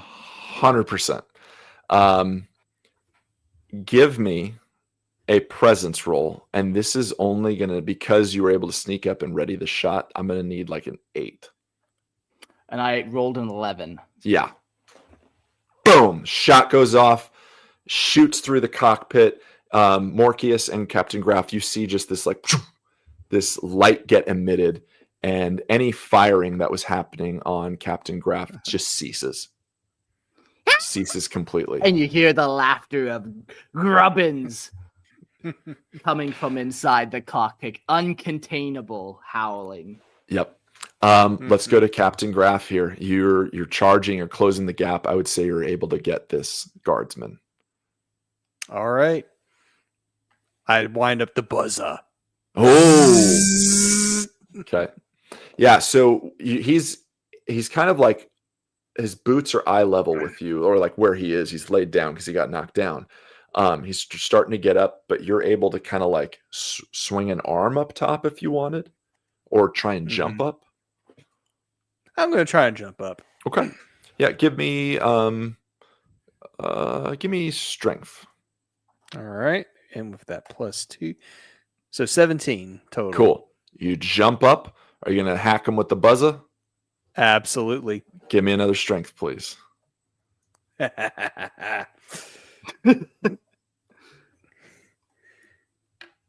12. On the money. 12 on the money. Cool. You land. I would say like both legs, kind of one on each side of him. Like, and you've got your buzzer. Where do you want to go? Just anywhere. Straight down onto him. Yeah. Straight down Okay. onto him. Yep. Let me pull this one. It's going through armor, and you can feel it hit. Okay, yeah. You can feel it start like revving through bone, and it's just churning this guy up as he kind of like screams out, and you then feel there's more resistance as the buzzer starts hitting dirt on the other side. And now Captain Graf is just screaming like a mad dog. Yeah, and you're all feeling so fucking energized and like so psyched for this. Yeah, you've neutralized the threat of these two Imperial guardsmen coming to check out the outpost. Tell me what you guys are doing now. Combat over. Awesome. Maybe just a quick side thing. Is this a good Oh! end it here? Yes, I'm gonna kind of like wrap up here, but yeah, this is what I planned for, so it's good. Morkius, I heard you say something. What are you doing? Pulling teeth. Yeah, I need more teeth. they're very Green. they're tiny in comparison to what you're used to, but yeah, you're able to rip. Yeah, Rip chat his said teeth it out. was 30 human teeth, equivalent to one orc tooth. Sure, we'll go So- there. I'm going to assume I pulled out 30 teeth, so I have a total of 3 now. I'm gonna say on these guardsmen, you're able to get 17. Boo. Look, I have 2.5 teeth. dental hygiene in the 41st millennium with the Imperium is not at its best. I now have marked 2.5 teeth on my chart. Okay. You guys have a Imperium transport vehicle at your disposal. Captain Grubbins is just in the cockpit, just like, yeah, he's like, little Captain Grubbins, little Captain. We could go Yeah. to the Twinkle. We have a ship. I told you the grot would get us to the Twinkle. You doubted me and the hat, but I was right.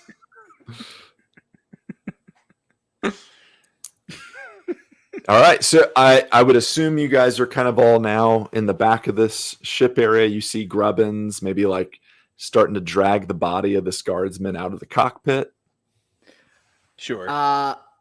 Yeah, like I'm trying to drag it and mount it onto like the front nose of the ship or something like that, like chain it up, like. Oh, God. Wow. What are we, Night Lords? Grubbins is so this is like his like first modification of the ship. He's like, gotta put the skulls on the ship. That's what the orcs always do. That's what the boss likes. Wait, I'm the boss. That's what I like. And he's just talking to himself this whole time. Just If you want, you've got that rope. You can strap this dude to the fuselage or the nose of this do. transport. Okay. Yeah. Yep. Not very gracefully and not like decorated. I would say he's just slumped over. yeah. Yeah. Like it was tough for me to get any part of him even up there. You know. Yep. Yeah. Absolutely. All right.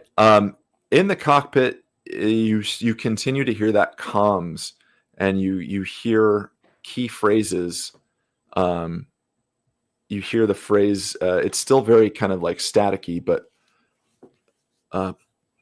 starport, Naya. You hear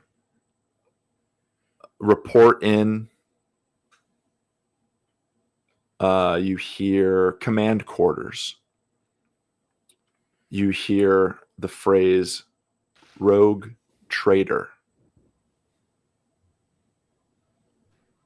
And you hear one word that stands out to you a little more than others, which is heresy. Okay. I'm going to say you guys are on this and going to try and fly this son of a bitch. We're not going to try. The grot We're is, going. and he's going to fly it beautifully. All right. Yeah. You will have to make a quick makeshift repair in the cockpit because Grubbins shot a las gun through the cockpit a little bit. But yeah, I would say you make some quick repairs. And it looks straightforward enough. There's nothing fancy here. Who's flying this thing? The grot. The grot. The grot. Captain Grubbins will fly his ship. Yep. Grubbins, you are in the cockpit. You're kind of the only one that can fit in there anyways, really. And I would imagine you're just sitting on the chair and like kind of pulling levers and being able to. You've seen the helmsman operate on the Love and Mother, and you're like, I can fucking do that. Yeah. It's not that difficult. Instinctual. Yeah. So boom, you guys lift off, the doors shut, and this ship takes off towards that twinkling light. As you guys leave orbit, you start seeing less and less of the fire that you left behind, and you reach space, and you see that this twinkling light has now become quite large and appears to be a semi-ruined spaceport. It looks like there are maybe half a dozen ships docked. It's not very large. It looks like it was at one point, but there's a lot of damage on the side. You see some Imperial class freighters, smaller ships making their way in. And any signs of that familiar black double-headed eagle seems to be like welded out. You can see remnants of it, but there's no official Aquila on any of these ships or anything that you can recognize. And you guys are going straight towards it. And from there, we will take our pause and stop the session. Whew, what a session. A lot of hitting, man. That was good. Yeah. A lot That of was a orkiness happening. I love it. Yeah. You just football tossed poor Grubbins there, Oh my Gerald. What was gosh. that about? You almost killed me, homie. That was peak. I don't know what you're talking about. Yeah, that was great. That was classic. Well, that was a whole lot of fun, everyone. Thanks big thanks to Court for planning this all out and giving us a nice laugh and planning out the session and all that. You're welcome. Thanks to our two players and thanks to all our listeners. We got a couple more sessions left, so stay tuned on the next ones. We got some end of the show shout outs real quick. Come check out Lorehammer Listener Lore. You can submit your homebrew lore to lorehammerpodcast@gmail.com, and I will eventually read it out and upload it to Lorehammer Listener Lore. Then come check out Grim Lore for more stuff on Warhammer Fantasy and a little bit of Age of Sigmar. Good times are had by there too. And if you think I'm funny and you like cryptids, conspiracies, and mysteries, come check me out on YouTube at Hydra Thoughts. Hope to see you there.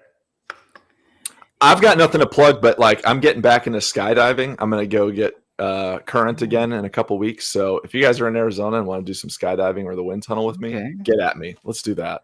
Yeah, so give us either your phone number or your address then. Come on. Yeah, and the credit card, it's really quirky. Give us your credit card information, the last 3 numbers on the back, and your zip code. It's no big deal. There's probably no money on that fucking credit card. Yeah, we don't need that. This sounds appropriate and fine. Yeah.